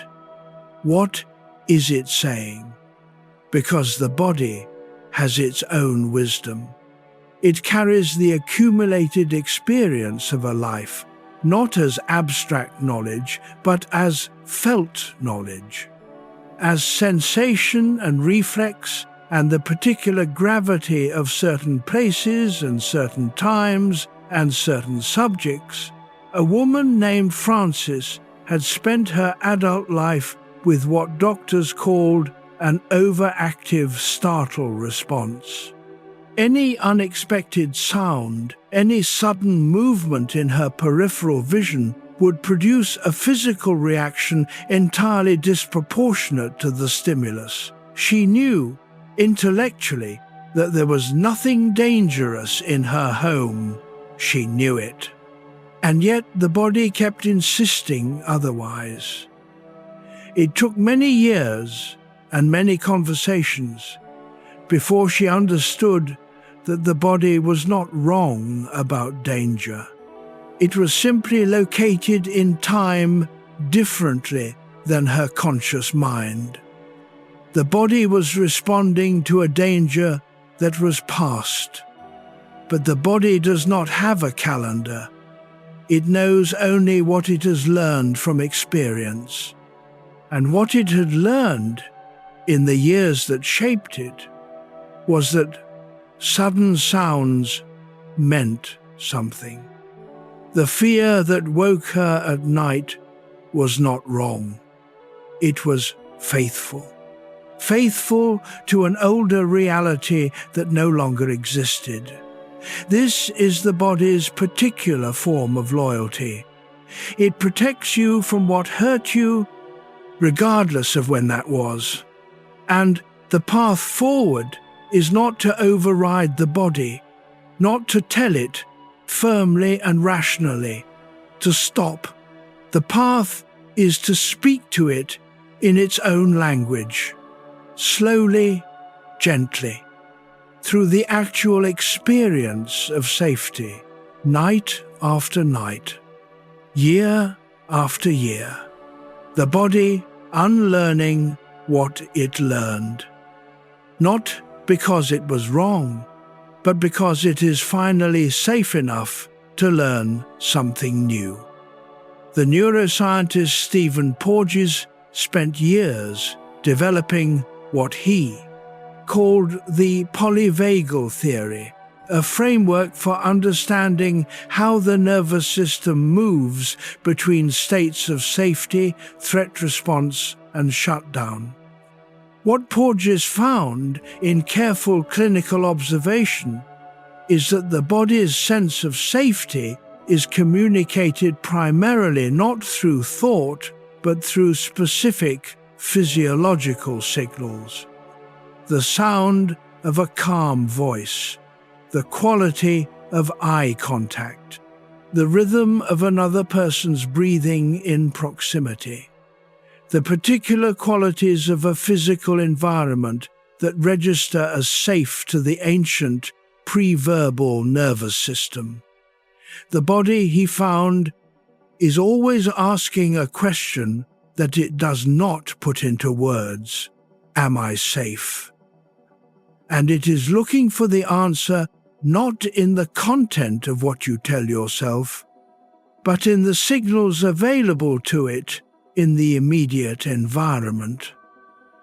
This is why what you do in the hours before sleep matters more than the reassurances you give yourself while lying awake. The physical warmth of the bed, the familiar sound of the house settling, the rhythm of breath that becomes, as consciousness loosens, steadier and deeper. The body receiving, gradually, through direct physical experience, the information it needs. You are here. You are enclosed. You are warm. You are not in danger, not as a sentence, as an experience. And the body, receiving that experience night after night, slowly loosens what it has been holding, night after night. Year after year, the body unlearning what it learned, not because it was wrong, but because it is finally safe enough to learn something new. Chapter 21, Strange Presences and Projection. There is a phenomenon that happens in the dark that is worth sitting with carefully. You wake in the night, or you lie there in the grey border between sleep and waking, and you have the distinct sense that there is someone else in the room, not the vague shapelessness of ordinary nighttime unease, something more specific than that. A presence, directional, positioned somewhere in the space, often in a specific part of the room, the doorway, the corner, the foot of the bed, not threatening exactly, but unmistakably there. And then you look, or you turn on a light, or the clouds shift and the moonlight changes, and there is no one, or perhaps nothing so dramatic. Perhaps it is simply a quality the room has sometimes, at certain hours, a sense that the space is inhabited in some way, that it is not during daylight, not frightening, just peculiarly present. Jung had a psychological explanation for this, though he held it alongside the acknowledgement that the explanation was not the whole story. He called it projection. Projection, in his usage, was not only the defensive mechanism of classical psychology, seeing your own flaw in someone else, it was a broader and more fundamental process. The unconscious, which thinks in images and does not naturally distinguish between internal and external, sometimes projects its contents onto the external world. An inner figure, a psychic presence, a complex, an archetype, is experienced as an outer one. You see or sense something outside yourself. What you are actually encountering is something inside yourself. Let your breath be the only movement in your body for a moment, in and out, just that. Now, this is worth thinking about carefully, because it is both simpler and stranger than it first appears. We all project constantly. When you dislike someone intensely on very little evidence, you are often projecting a shadow quality you have not acknowledged in yourself. When you idealize someone beyond what the facts support, you are projecting a positive quality you have not yet owned. The projected image is not a lie. It is psychologically real. It says something true about the inner world of the person doing the projecting. At night, the projective tendency increases. The boundary between inner and outer becomes more permeable. The psyche casts its images into the surrounding darkness, with fewer of the reality checks that operate during daylight. And so the presence in the corner is real as an experience, as a psychic event. Something is there. Something belonging to the unconscious has found its way into perceived space. The question Jung would ask is not whether it is real, it is, what is it? What quality of the inner world is finding its way into the room tonight? Sometimes the answer is grief. A person who has recently lost someone may sense their presence. The psyche, carrying the figure of the lost person as an interior image, projects it outward. This is not hallucination in the clinical sense. It is love encountering its own interiority. Sometimes the answer is fear. The threatening presence in the dark may be a face of the shadow, an aspect of the self that has been so thoroughly excluded that it appears as alien, as other, as something outside rather than something within. Sometimes the answer is longing, the presence that feels gentle, watching, sometimes almost protective. This may be a projection of what the psyche is seeking, the quality it has not yet found in the outer world. A man named Arthur, in his early 70s, lived alone. He had lived alone for many years. He was, by all external evidence, content. He had his work, his friends, his garden.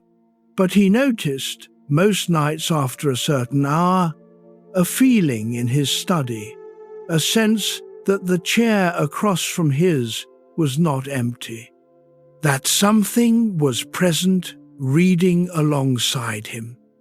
He did not find it frightening. He found it comfortable. When he thought about it carefully, he realized the presence had a quality that he associated with his brother who had died 10 years before. Not the specific personality of his brother, just a quality, a specific kind of warmth. He never told anyone about this. He was afraid of how it would sound. But he also never tried to stop it, because it gave him something he was not getting anywhere else. Jung would have understood immediately. The psyche had not dissolved the inner representation of the lost brother. It had preserved it. And in the quiet hours, when the internal world was most active, it made that presence accessible. Not supernatural. Not a genuine communication from the dead, but a real presence. Real in the only sense that inner experiences can be real, as expressions of what the psyche is carrying. And the inner world carries everyone we have loved, even the ones who are no longer here, even in the dark, especially in the dark. There is one more thing worth saying about projection before we move on, because projection is usually discussed as something to be corrected, to be retrieved. The goal in much of modern psychology is to withdraw projections, to recognize that what you have placed outside belongs inside, and to take it back. This is important work. Unexamined projection creates significant problems. The person who endlessly sees their own unacknowledged flaw in everyone around them, the one who projects the idealized figure onto a real person and cannot see the actual human being underneath. These are genuine limitations that cause real harm. But Jung also noted something that is less often discussed. Some projections do not need to be withdrawn. Some projections are the psyche's way of making contact with its own depth through the medium of what is outside. The sense of a loved one's presence in a room. The feeling that a particular landscape is somehow speaking to you. The experience of a piece of music as if it knows something about you personally. These are projections. But they are also genuine encounters. The inner world using the outer world as a mirror. And in those encounters, something real happens. Something in the psyche makes contact with itself. Finds something it needed, receives something it could not have given itself directly. Jung believed these encounters were not to be explained away. They were to be received with the same seriousness we give to any real experience, because the inner world carries everyone we have loved, even the ones who are no longer here, even in the dark, especially in the dark. Chapter 22. Why the soul speaks in symbols. There is a reason you cannot simply tell the unconscious what to do. You cannot say to yourself firmly and with conviction, I will not dream about this. I will not be afraid of this. I will not feel that. And have it work. Not in the deepest sense, because the unconscious does not operate through rational instruction. It does not respond to argument. It is not moved by logic or convinced by evidence in the way the conscious mind is. It responds to image, to story, to symbol. This is not a limitation. It is an architecture. The unconscious communicates in symbols because symbols can hold more meaning than any single statement can contain. Because a symbol speaks to multiple levels of the psyche simultaneously. Because it can convey what is too complex, too layered, too ancient for ordinary language to carry. Think of the symbol of water. In the context of one dream, it might mean deep unconscious material rising to the surface. In another dream, the same water might mean grief. In another, renewal. In another, a boundary between known and unknown territory. In another, the overwhelm of an emotion that has flooded ordinary containment. A dictionary could not do that. A sentence could not do that. The symbol does it naturally, by carrying all of its associations simultaneously, leaving the dreamer's own psychological situation to select which layer speaks most loudly. Let your body be still for a moment. Just notice the stillness. It is already here. Jung spent decades studying the symbols that appeared consistently across dreams, myths, religious art, and the spontaneous productions of people in analysis. He found the same images recurring with a consistency that could not be accounted for by shared cultural transmission. The circle, the spiral, the center with 4 directions, the descent and ascent, the threshold. the doubled thing, the wounded figure who heals others. He called the specific category of images that seemed most universal the archetypal symbols. Images that seemed to belong to the deep structure of the human psyche, arising wherever human beings dream and create and tell stories about what they encounter in the dark. And his point was not to create a catalogue.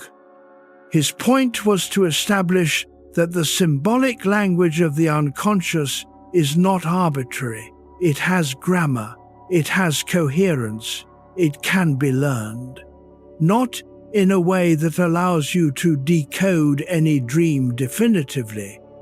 There is no Rosetta Stone for the unconscious, but in a way that allows you to listen more skillfully, to approach the strange images that arise in your sleep with curiosity rather than dismissal. A woman named Jung had dreamed for years of a house she had never lived in. It was always the same house. Familiar in the way that houses in dreams often are, without being identifiable. It was large. It had many rooms. And each time she dreamed about it, she was in a different part of it. For a long time, she thought of it as simply a recurring setting, a background. Then she began to pay closer attention to which room she was in and what was happening there. The kitchen, warm and full of light, and she was cooking for someone she loved. The attic, dusty and crowded, and she was looking for something she could not name.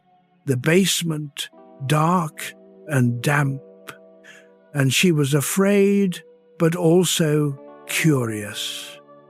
When she began to read about the symbol of the house in Jungian analysis, she found a tradition of interpretation that understood the house as a representation of the psyche itself.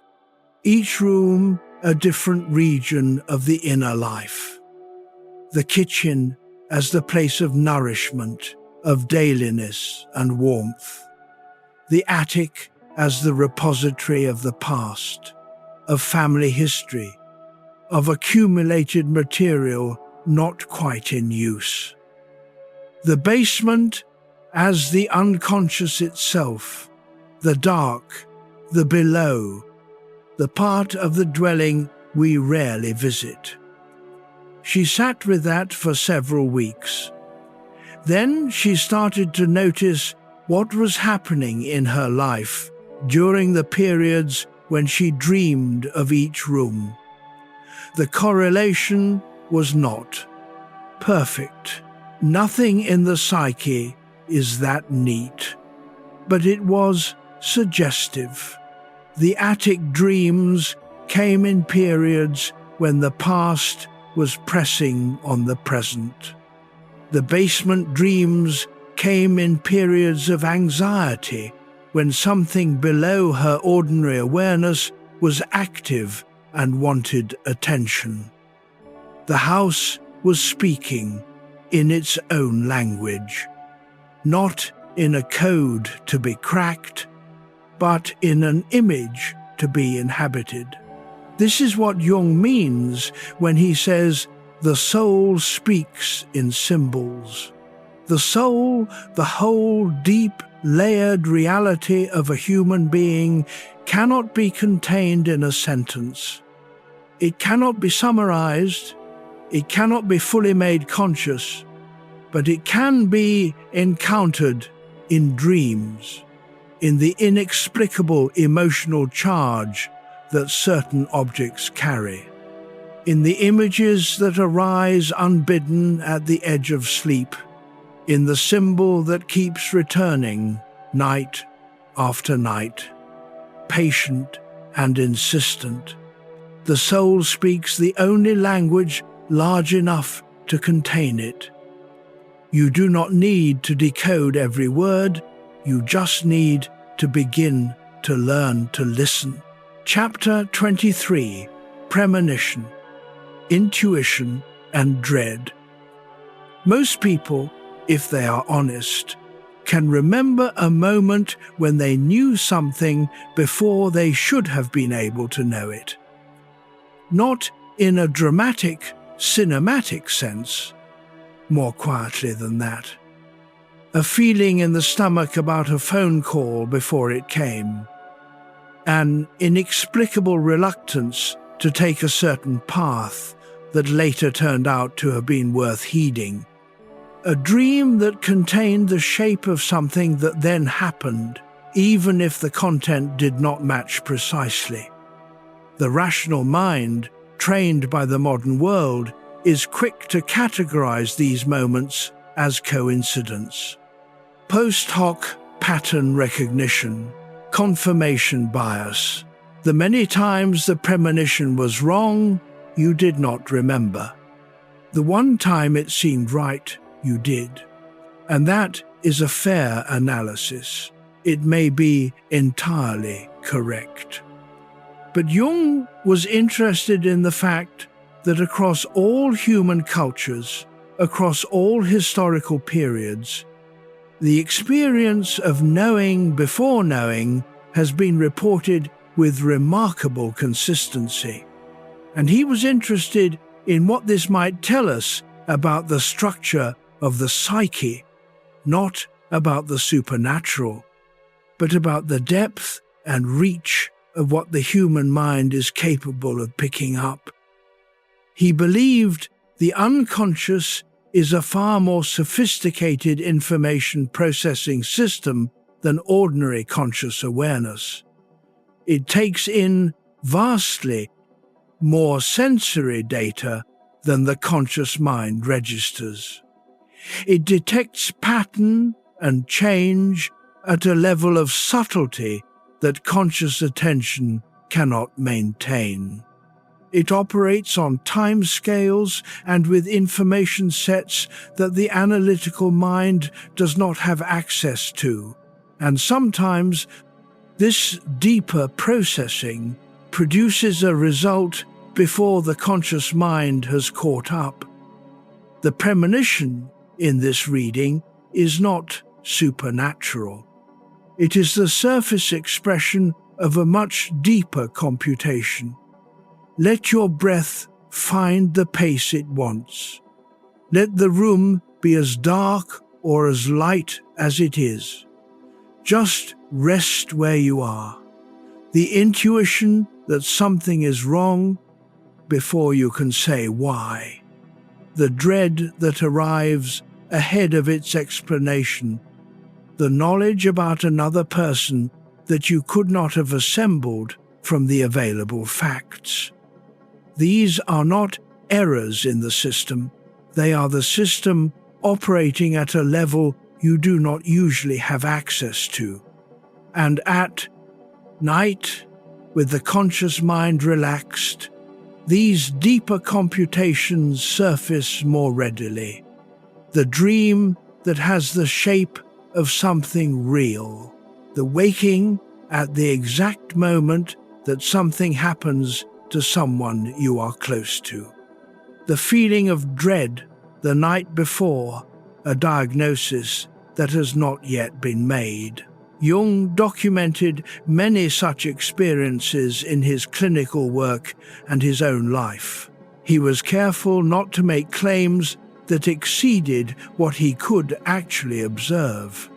But he was equally careful not to dismiss what he could observe because it was inconvenient to the dominant model. He said, essentially, the psyche has capacities we do not yet fully understand. This does not mean anything goes. It means we should remain genuinely curious. A woman named Eleanor, a retired teacher in her late 60s, described an experience she had never shared publicly. 3 days before her mother died, she woke from a dream in which her mother appeared young and healthy and walked with her down a familiar road. At the end of the road, her mother turned to her and said, "I am not going to be afraid." Eleanor's mother was in her 90s at the time, and not in immediate medical crisis. She died 3 days later, not unexpectedly given her age, but without advance warning of imminent change. Eleanor said she did not know what the dream was. She did not claim it was a final message. She held it, she said, as something she did not have a category for. But she was grateful for it, because in the days after her mother's death, the dream was what she returned to. Not the grief of losing her, though that was real and large, but the image of her young and walking, and the words, "I am not going to be afraid."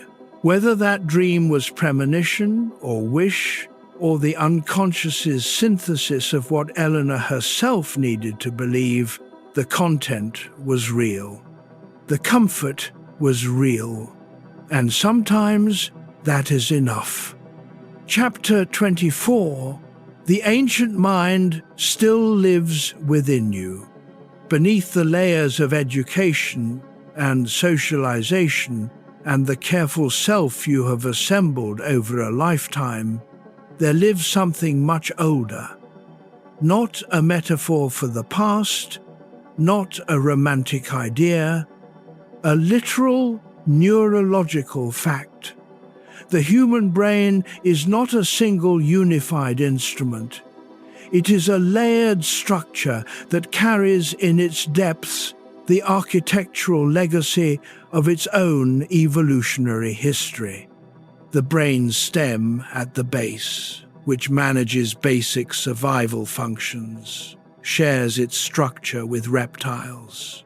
The limbic system surrounding it, which generates emotion, memory, and the basic social drives, is shared with mammals. And above both of these, the cortex, the seat of language, of planning, of the elaborate self-awareness that makes human beings distinctively human, these layers do not operate independently. They are constantly in conversation. But they do not always agree, and they do not all operate in the same mode. The ancient layers are not governed by language. They do not think in sentences or concepts or logical propositions. They operate in sensation, in pattern, in the sudden certainty that something is safe or unsafe, in the pull toward warmth, in the recoil from threat. Jung was describing something like this when he spoke of the collective unconscious and its archaic contents. He did not have the neurological vocabulary of the 21st century, but he was pointing at the same underlying observation. The human mind is stratified. Its deepest layers are ancient. And the ancient layers have their own logic, their own knowledge, their own mode of communication. And at night, when the newer, more recently evolved systems are offline, the ancient mind is relatively more present. Feel the weight of the bed beneath you. Feel the pull of gravity, constant and without judgment. You are held. This ancient mind is why certain nighttime experiences feel so universal across human history. Why the darkness has always been associated with both fear and mystery, and the possibility of wisdom.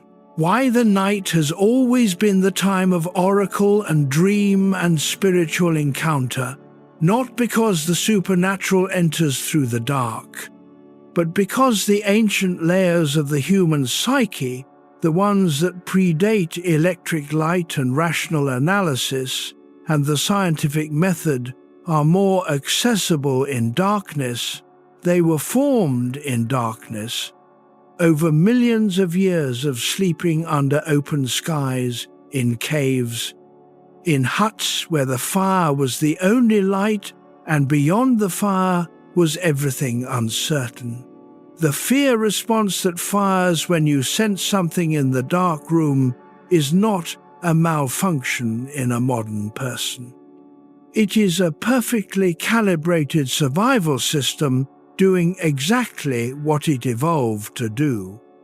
In a different context, the context it was designed for, it would have saved your life.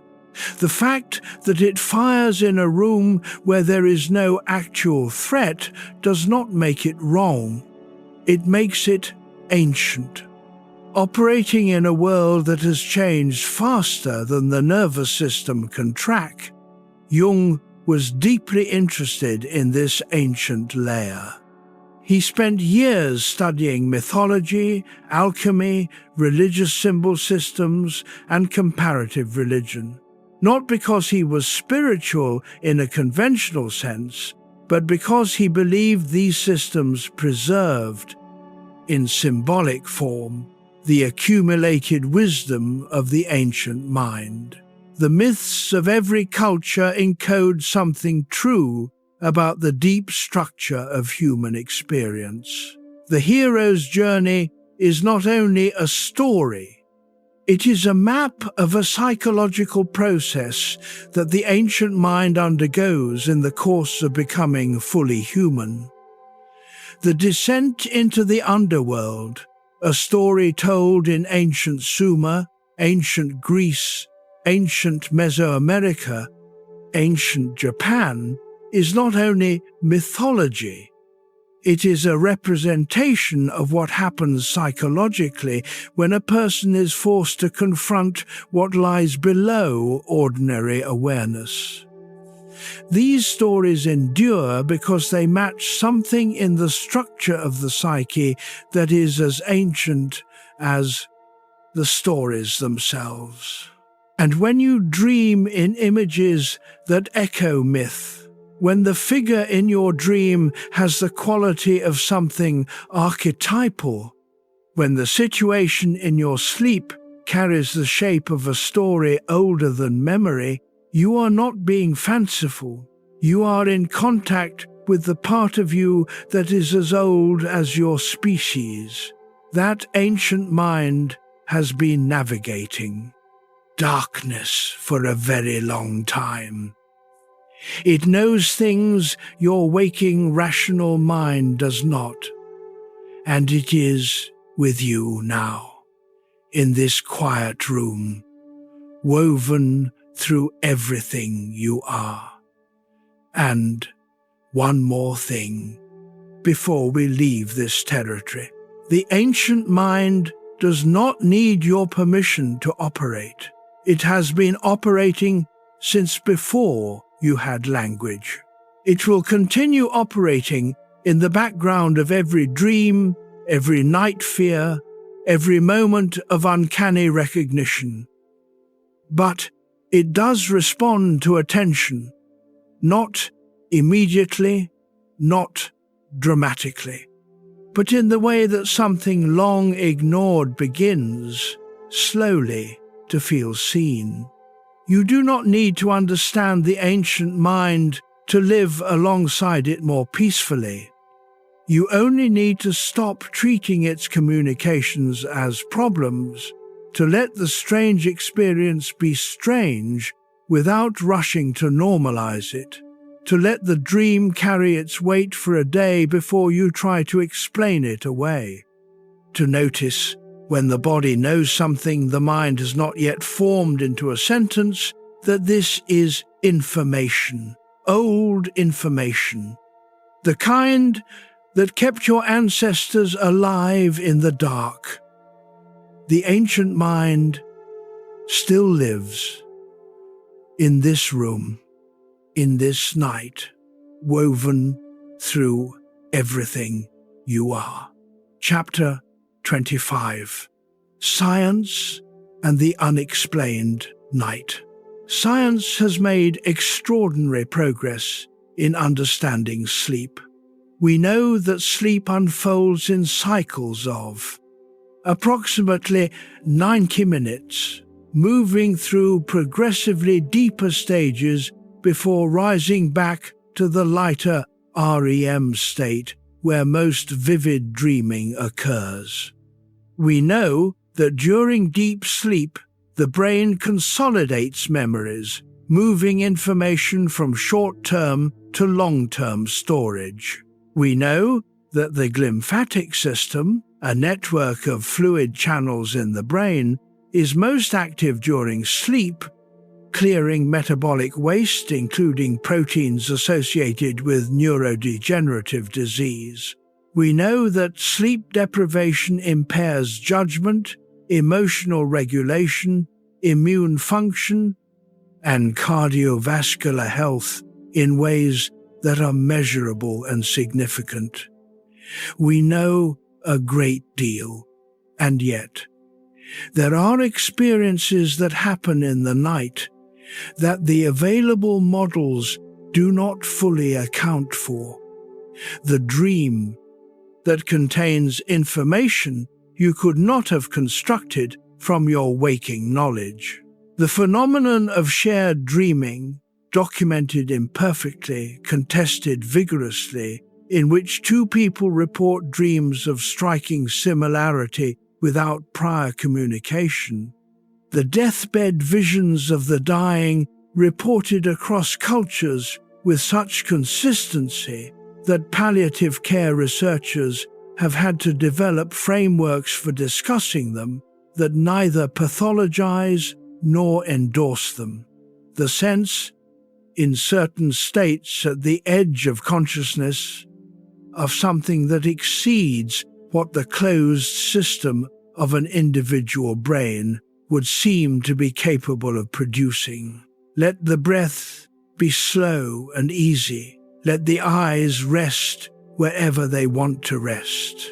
Jung was not anti-scientific.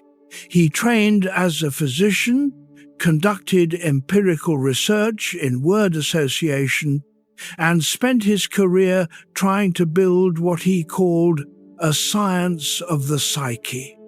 He believed that the psyche was as real as any other natural phenomenon and deserved to be studied with the same rigor. But he also believed that the prevailing scientific models of his time, and perhaps of ours, were working with an incomplete picture. He proposed that the psyche was not simply an epiphenomenon of brain chemistry, not simply the sum of what neurons do. He proposed that consciousness might be a fundamental feature of reality, not reducible to the physical without remainder. This is still a contested view. It has not been proven, and it has not been disproven. What has happened in the decades since Jung's death is that mainstream science has grown considerably more humble about the hard problem of consciousness. The question of how subjective experience arises from physical processes, how the particular quality of seeing red or feeling love or experiencing the uncanny, how these arise from the interaction of neurons remains genuinely and profoundly unanswered. The philosopher David Chalmers named this the hard problem of consciousness. And unlike many problems that get called hard, this one has resisted not just solution, but even the development of a generally agreed upon approach. We do not know what consciousness is, and that means we do not know exactly what the dreaming mind is. We know its neurological correlates. We know the patterns of brain activity that accompany it. We know a great deal about what happens in the brain during REM sleep. but what experience is actually occurring, what it is like to be the dreaming mind from the inside that remains genuinely open. A researcher named Carlos once described, at the end of a long career studying sleep, the feeling he had developed toward the subject he knew better than almost anyone else in the world. He said, "The more I know about the mechanism, the more mysterious the experience becomes." He was not being unscientific. He was being honest. The most rigorous engagement with the available evidence produced in him. Not certainty, but a particular quality of awe. And awe, Jung believed, is one of the most appropriate responses to the reality of the human psyche. Not because it excuses sloppy thinking, but because it acknowledges the actual scale of what we are dealing with. The philosopher of science Karl Popper spent his career defining the boundaries of what science can and cannot address. He was interested in the conditions under which a claim can be tested, confirmed, or refuted. And he was honest about the fact that many of the most important human questions, the questions about meaning, about consciousness, about the quality of experience from the inside, do not fit neatly within those conditions. Not because they are nonsense, but because they are larger than the methodology currently available to address them. This is not a failure of science. It is an honest acknowledgement of science's proper scope and its current reach. And in the gap between what can be rigorously studied and what is genuinely experienced, in that gap, the night mind operates. The experiences that do not reduce cleanly to neuroscience. The encounters at the threshold that leave their mark long after the obvious explanation has been applied and found insufficient. The sense, in certain moments of the dark, that something is present which exceeds the available categories. These experiences deserve the same quality of honest attention that the best science gives to what it can measure.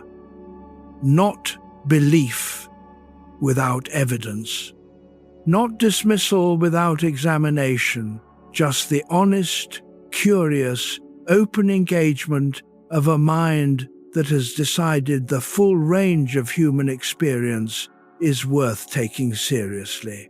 The night mind is real. The experiences that arise in it are real. And science at its best is still in the early chapters of understanding what they are. There is no shame in holding both knowledge and mystery. In fact, it may be the most honest position available. Chapter 26. What Jung saw in darkness in the winter of 1913, Carl Jung descended into his own unconscious. He understood this was what he was doing. He kept his clinical work running. He kept seeing patients, kept writing, kept maintaining the structure of his professional life. And simultaneously, in the evenings, alone in his study, he opened the door. He allowed the images to come. He called this his confrontation with the unconscious. He did not enter it naively. He entered it deliberately, carefully, with the discipline of a physician who knows the territory is dangerous and chooses to go anyway. What he encountered over the months and years that followed were figures, a man called Elijah, and then Salome, a serpent, a woman who was both threatening and numinous. Eventually, Philemon, the old man with the kingfisher wings, who became his interior guide, his psychic teacher, teaching him things he had not arrived at through his own conscious reasoning. He described these encounters in the Red Book. He drew them. He painted them. He illuminated the manuscript with images that drew on medieval art, on Byzantine iconography, on alchemical symbolism, on the imagery of his own dreams. The Red Book is one of the strangest documents in the history of psychology, and also one of the most honest, because it shows in careful detail what one of the most rigorous minds of the 20th century found when he stopped asking the unconscious to be reasonable. He found something vast. Let your eyes close if they want to. Let the weight of your head rest. You are safe. What Jung found in the darkness was not nothing, and it was not madness. It was, he eventually concluded, the living reality of the psyche in its full depth. Not the managed, presentable, daytime version. The whole thing. He found the shadow.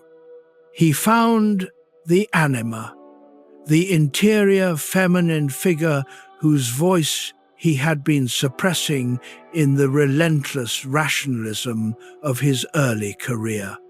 He found the self, that larger organizing center that he came to understand as something not quite identical to what he called his ego, something wider, something that watched.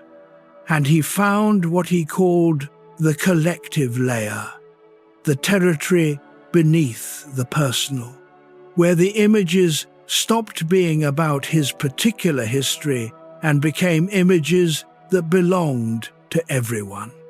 The archetypal layer, where the symbols of myth and religion arise not from cultural transmission, but from the deepest structure of the human psyche. He came through it. The Red Book ends not with despair or dissolution, but with something that functions like a rival, like a person who has made a difficult journey and reached not the destination they expected, but a relationship with the journey itself. What Jung saw in darkness was not a horror to be escaped.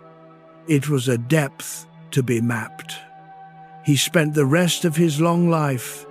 He lived until 1961, dying at 85, translating what he had encountered in those years into a language that others could use, into concepts and frameworks and practices that gave people tools for engaging with their own interior darkness, not with the goal of eliminating it, with the goal of befriending it.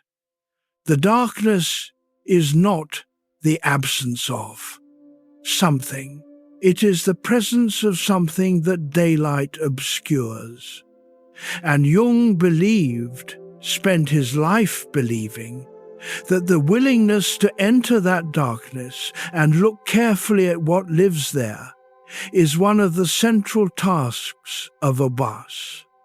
Fully realized human life. He called it individuation, the process of becoming, gradually and imperfectly, more completely yourself. Not a self perfected or finished, a self known. Individuation, Jung insisted, is not a project for the young. It is the work of the second half of life, when the external ambitions have been at least partially achieved or relinquished, when the identity that was constructed through education and career and family has had time to settle, and when the quiet, persistent questions that have been waiting beneath all of that activity finally have room to be heard. This is why so many people find, in their 50s and 60s and beyond, that the night mind becomes more active, that the dreams become more vivid, more insistent, that the old questions return with new urgency, not because something has gone wrong, because something is beginning. The work of knowing yourself fully, not the version you were told to be, but the one you actually are, with all its contradictions and shadows and unlived dimensions. That work does not happen in daylight. It happens at the threshold, in the dreams. In the quiet hours, when the day's noise has finally subsided, Jung entered his own darkness not at the beginning of his career, but in the middle of it, at the height of his recognition, at the moment when the external achievement was most solidly in place. And what he found in the darkness was not the end of himself, it was a beginning he had not anticipated, a depth that the surface success had been sitting over, unknowing. And the darkness, he insisted, is part of what there is to know, part of what makes you whole. Chapter 27, Making Peace with the Unknown. There is a particular discomfort that modern life is not well equipped to handle. It is the discomfort of not knowing, of genuine uncertainty, the kind that cannot be resolved by more information, more research, more analysis, the kind that is structural, the kind that belongs to the nature of certain questions rather than to any lack of effort in pursuing answers. What happens after death? What, ultimately, are we? Why does consciousness exist? Why is there something rather than nothing? These questions have been asked by every human culture in every period of recorded history. They have produced magnificent literature, extraordinary spiritual practice, profound philosophical inquiry, and they have not been answered, not definitively. Not in the way that scientific questions about, say, the structure of DNA have been answered. They remain open, and at night, in the quiet dark, they arrive. Often not in their grand philosophical form, in smaller, more personal forms. But beneath the small questions, what am I doing with my life? Was I enough? What will remain of me when I am gone? The same fundamental openness lives. The unknown, at night, can feel very close. Let your body be exactly as heavy as it is. Let the darkness behind your closed eyes be simply darkness. Just rest. Jung spent his career, in some sense, learning to make peace with this. He did not arrive at peace through certainty. He arrived through a different route. He came to believe that the unknown is not merely the not yet known. It is not simply territory that will be mapped eventually, that waits for sufficient scientific progress to be explained.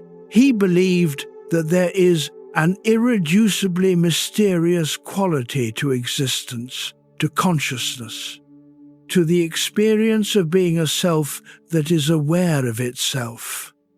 And he believed that the appropriate response to this mystery is not anxiety, it is something more like reverence. He used the word numinous, borrowed, from the theologian Rudolf Otto to describe the quality of certain experiences that place us in contact with something that exceeds ordinary categories. The uncanny feeling, the sense that something is present that is larger than anything you have a name for. And he believed that encounters with the numinous were not aberrations to be explained away. They were genuine psychological events, moments in which the human psyche makes contact with something in its own depth that has the quality of vastness, of exceeding. Making peace with the unknown is not the same as accepting defeat. It is the recognition that certain questions are not puzzles to be solved, but territories to be inhabited. That the unknown is not a wall blocking you from something you need, it is the very ground on which you stand. Every human being who has ever lived has lived in genuine uncertainty about the deepest questions of existence. Every human being who has ever found peace, real, lasting peace, not just the absence of acute distress, has found it not by resolving the uncertainty, but by learning to rest within it. This is the thing your nighttime mind is circling in its most honest hours, not the answer to the question, the acceptance of the question itself. And that acceptance, when it comes gradually, imperfectly, with backsliding and return, is one of the most profound transformations a human life can undergo. There was a philosopher named William James, the American psychologist and philosopher who was among the first to take seriously the study of religious and mystical experience, who wrote something that Jung would have recognized immediately. James argued that the willingness to live with uncertainty, to function without the absolute certainty that the rational mind craves, is itself a mark of psychological and philosophical maturity. He called it the will to believe, not the will to be certain. The will to live forward into an uncertain future without being paralyzed by the absence of guarantees. This is what making peace with the unknown actually looks like, not the grand resolution of the deepest questions. Not the moment when everything finally makes sense and the anxiety dissolves, the quieter thing. The moment when you realize that the absence of certainty is not the same as the absence of meaning.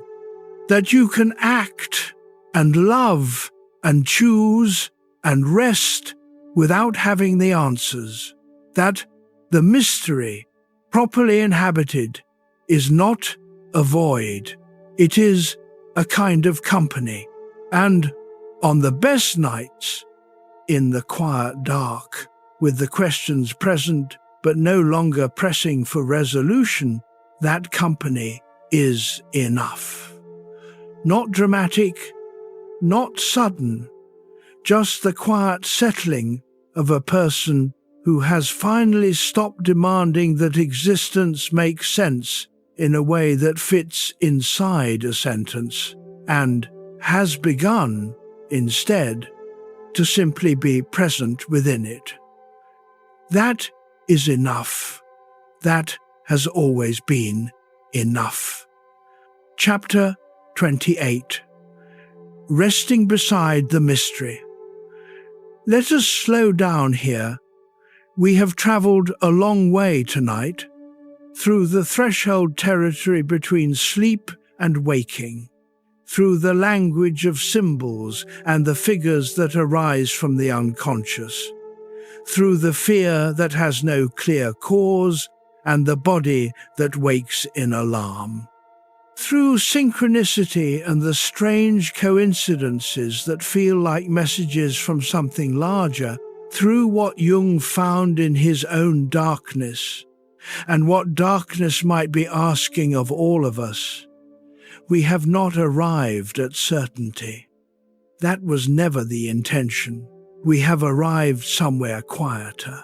The recognition that the strange experiences of the night, the ones you have perhaps carried for years without quite knowing what to do with them, without being sure they are worth mentioning, without a framework that makes them feel less isolating, these experiences are part of the full territory of being human. They are not symptoms. They are not signs that something has gone wrong with you. They are your psyche in its fullness, doing what it has always done, reaching, processing, imagining, communicating, attempting to complete what the day leaves unfinished. And the appropriate response to all of this is not analysis, not immediately, not first. The first and most necessary response is permission. Permission to have the experiences without immediately needing to explain them. Permission to be uncertain about what they mean. Permission to be a person whose inner life is larger than the categories currently available to describe it. Let the muscles around your eyes soften. Let the forehead be smooth. Let the space behind your eyes be wide. There is practice that many people who have worked with their own unconscious eventually discover. Not a formal technique, a disposition. It is the practice of sitting beside the mystery rather than trying to solve it.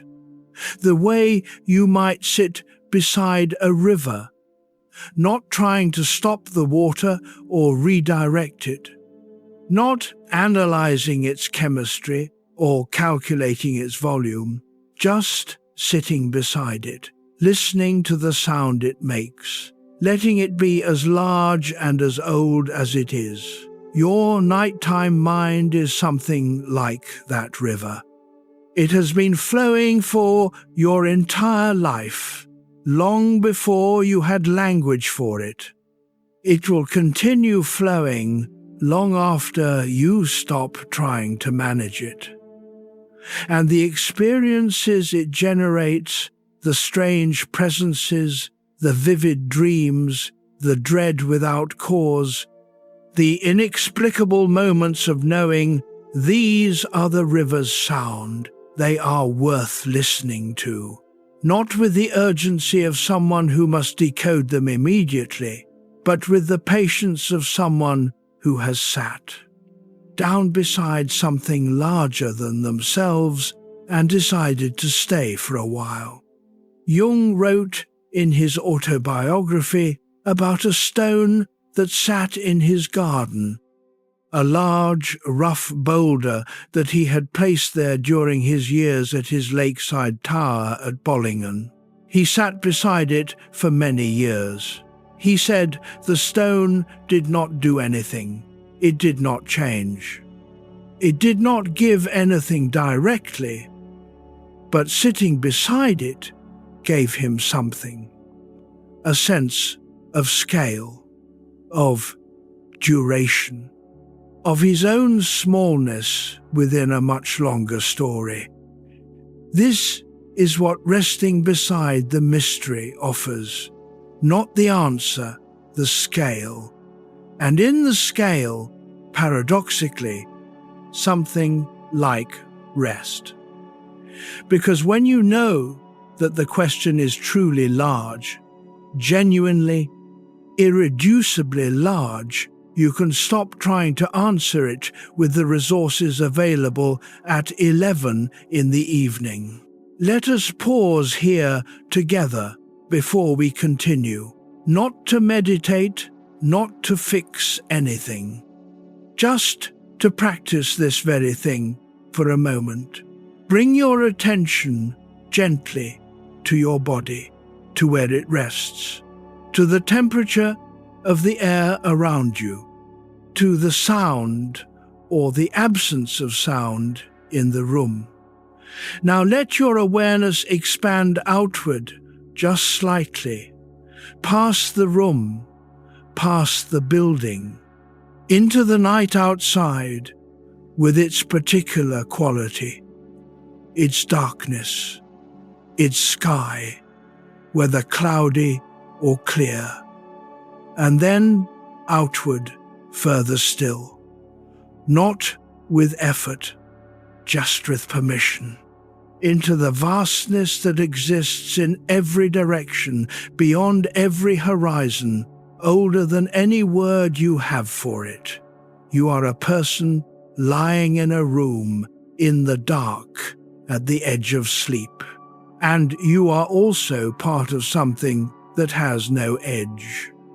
Both things are true simultaneously, the particular and the vast, the personal and the ancient, the mind that knows your name and the mind that does not need one.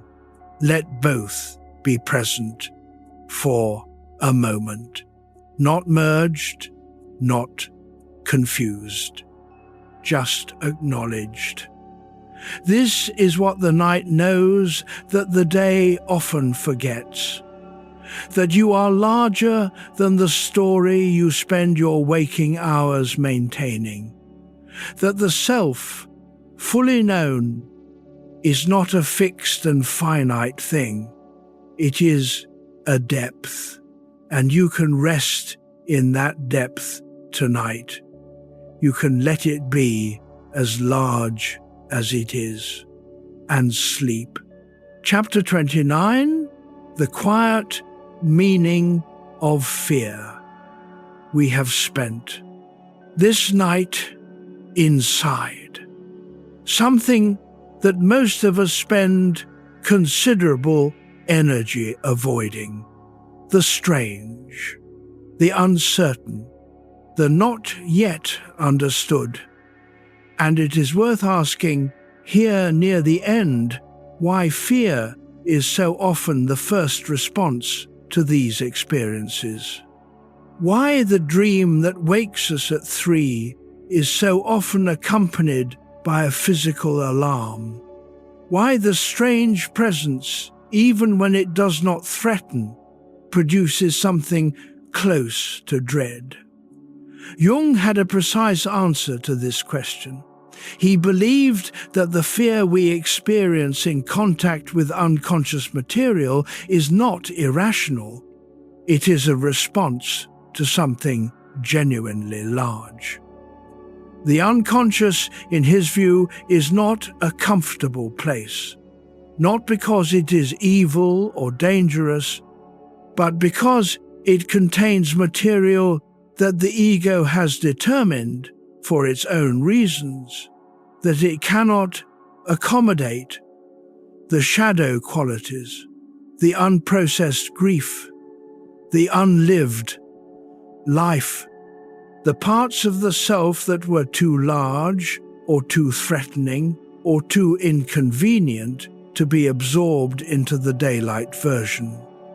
When this material surfaces in dreams, in the uncanny, in the encounter with an archetype, the ego's first response is almost always resistance, because to really see what is in the shadow means to revise the story you have been telling about yourself, and revising that story takes courage.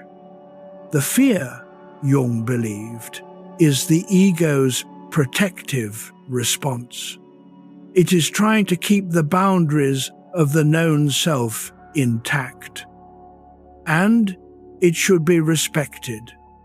In a sense, it is doing exactly what it is designed to do, but it should not be obeyed. Let the breath come slowly. Let the exhale be long. There is nothing here to be afraid of.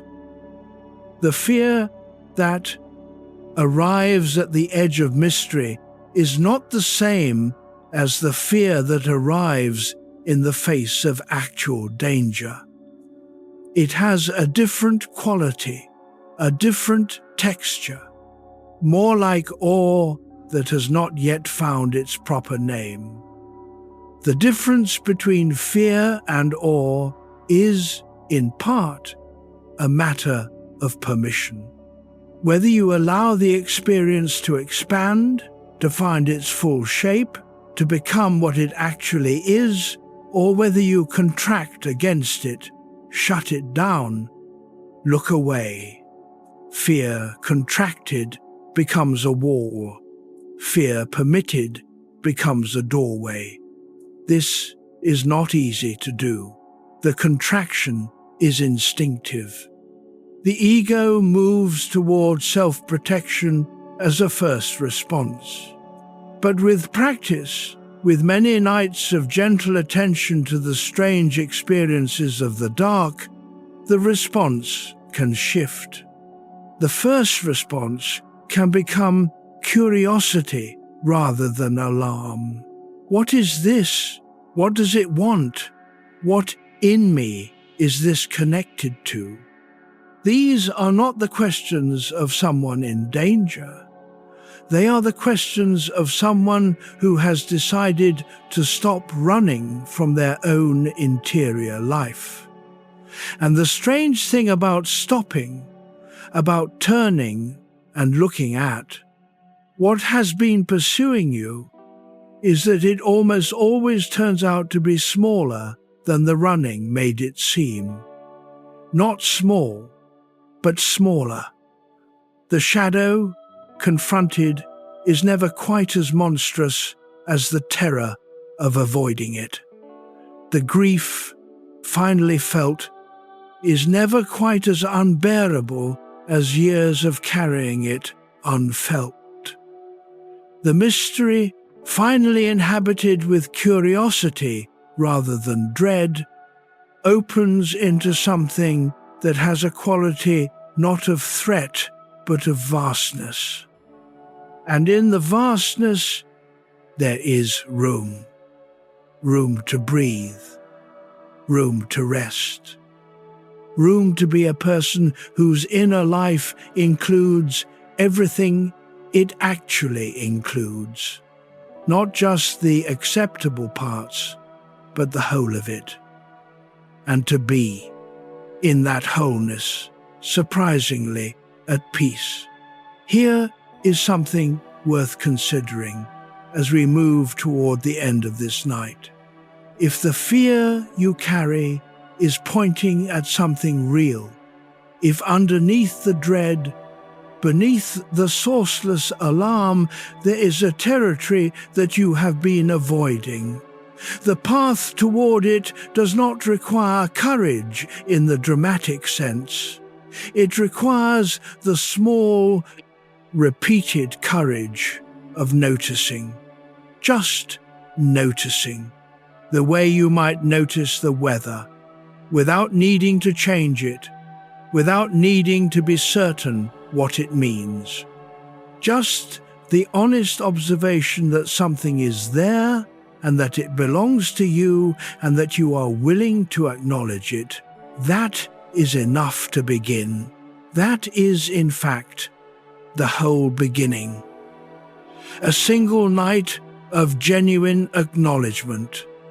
Not resolution, not healing, not understanding, just the honest turning of the attention toward what has been avoided is a different night than a night of successful suppression, different in its quality, different in its mourning.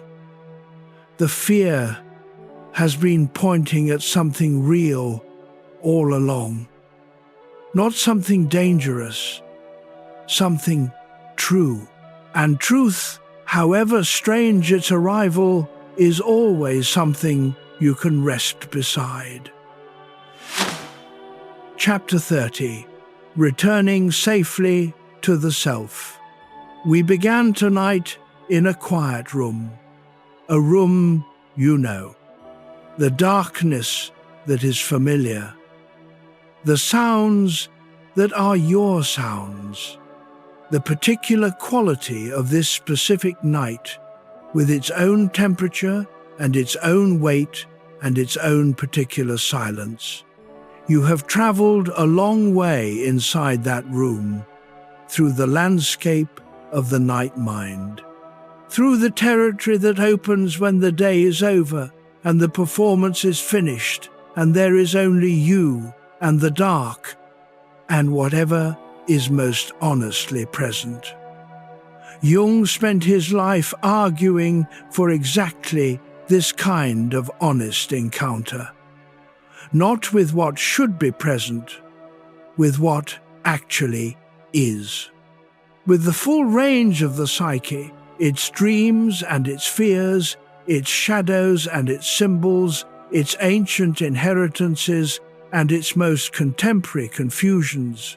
He called it individuation, the lifelong process of becoming, gradually and imperfectly, the particular person you actually are, not the person you think you should be, not the person others need you to be. The person you are, in your full depth, with all of it acknowledged. It is never finished. It does not need to be finished. It needs only to be engaged with, gently, honestly, with the willingness to turn toward what is strange rather than away from it. Let your shoulders settle. Let your hands open. Let the breath come and go without effort.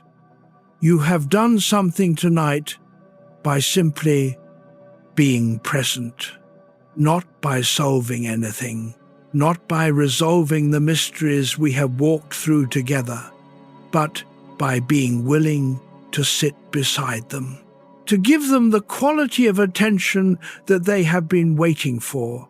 And this is worth saying clearly as we approach the end of this night together. Whatever strange experiences you have had in the dark, the dreams that felt too real, the presences you could not explain, the fears with no visible cause, the uncanny moments that seemed to say something you could not quite articulate, these experiences are yours. They belong to your interior life. They are not signs that something has gone wrong. They are signs that something is alive.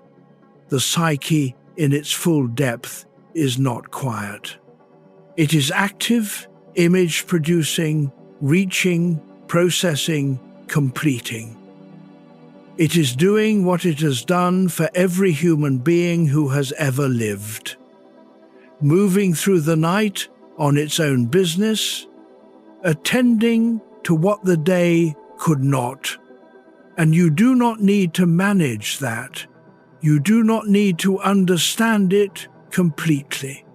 You only need to live alongside it with a little more ease than you did before, a little more willingness to let the strange be strange, without immediately trying to make it ordinary.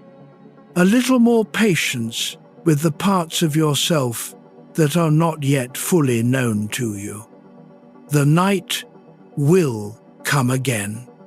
The dreams will come again. The presences at the edge of awareness, the fears without clear cause.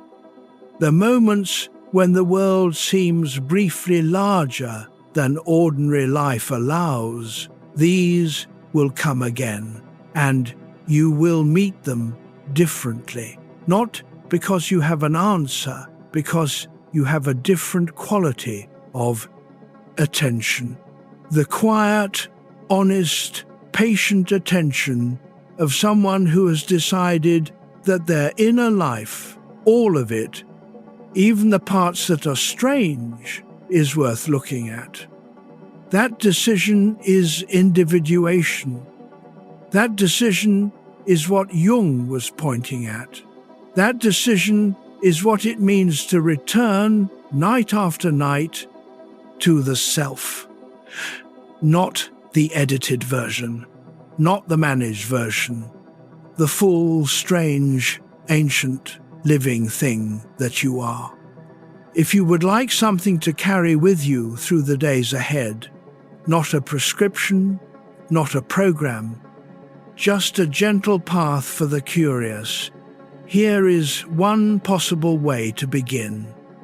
Tomorrow, simply notice one moment when your body knows something before your mind does. Not to analyze it, just to notice it happened. Name it silently. The body is speaking. That is enough for the first day. The following morning, if you remember a dream from the night, write down one image from it. A single word is sufficient. A door, a figure, a color. You are not interpreting it. You are only acknowledging that something came from the interior world and that it is worth the 2 seconds of attention it takes to write it down.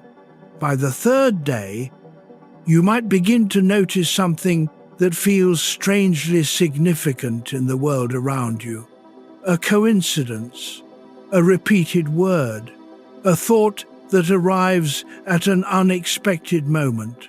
Hold it for a few seconds. Ask, what does this touch in me?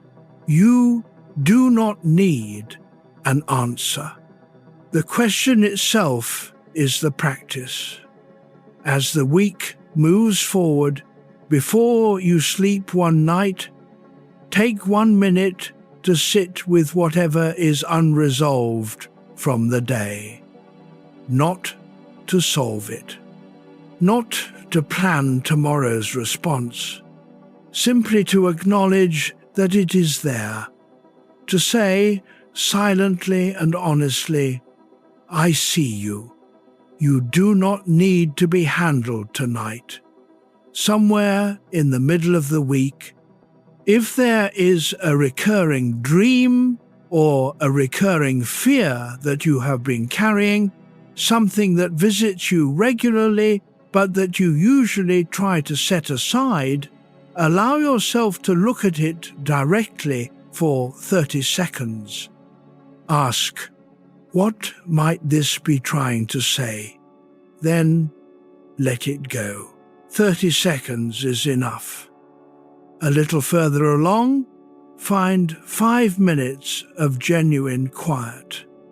Not background noise, not a podcast or music or a screen. Just 5 minutes of the actual sound of your environment, and beneath it, the sound of your own interior. Notice what surfaces. Notice what it feels like when you stop managing the silence. And by the end of the week, as you move towards sleep one final night, hold this question gently in your mind. Not as a problem to solve, but as a companion for the threshold. Who am I when no one is watching and nothing needs to be maintained? Let it stay open, let sleep come, and trust that something in you is already working on the answer in the language that only becomes available after dark. 7 small invitations. None of them demanding, all of them pointing in the same direction, toward the interior life, toward the full, honest, ancient, living self. Carry that with you now into sleep. The mystery is not going anywhere. It will be here when you return to it tomorrow night, and the night after that, and the night after that. For as long as you are alive and present and willing to look, for now, let the words settle, let the thoughts quiet, let the night hold everything that is too large to hold awake. You have done enough. You are enough. Sleep now.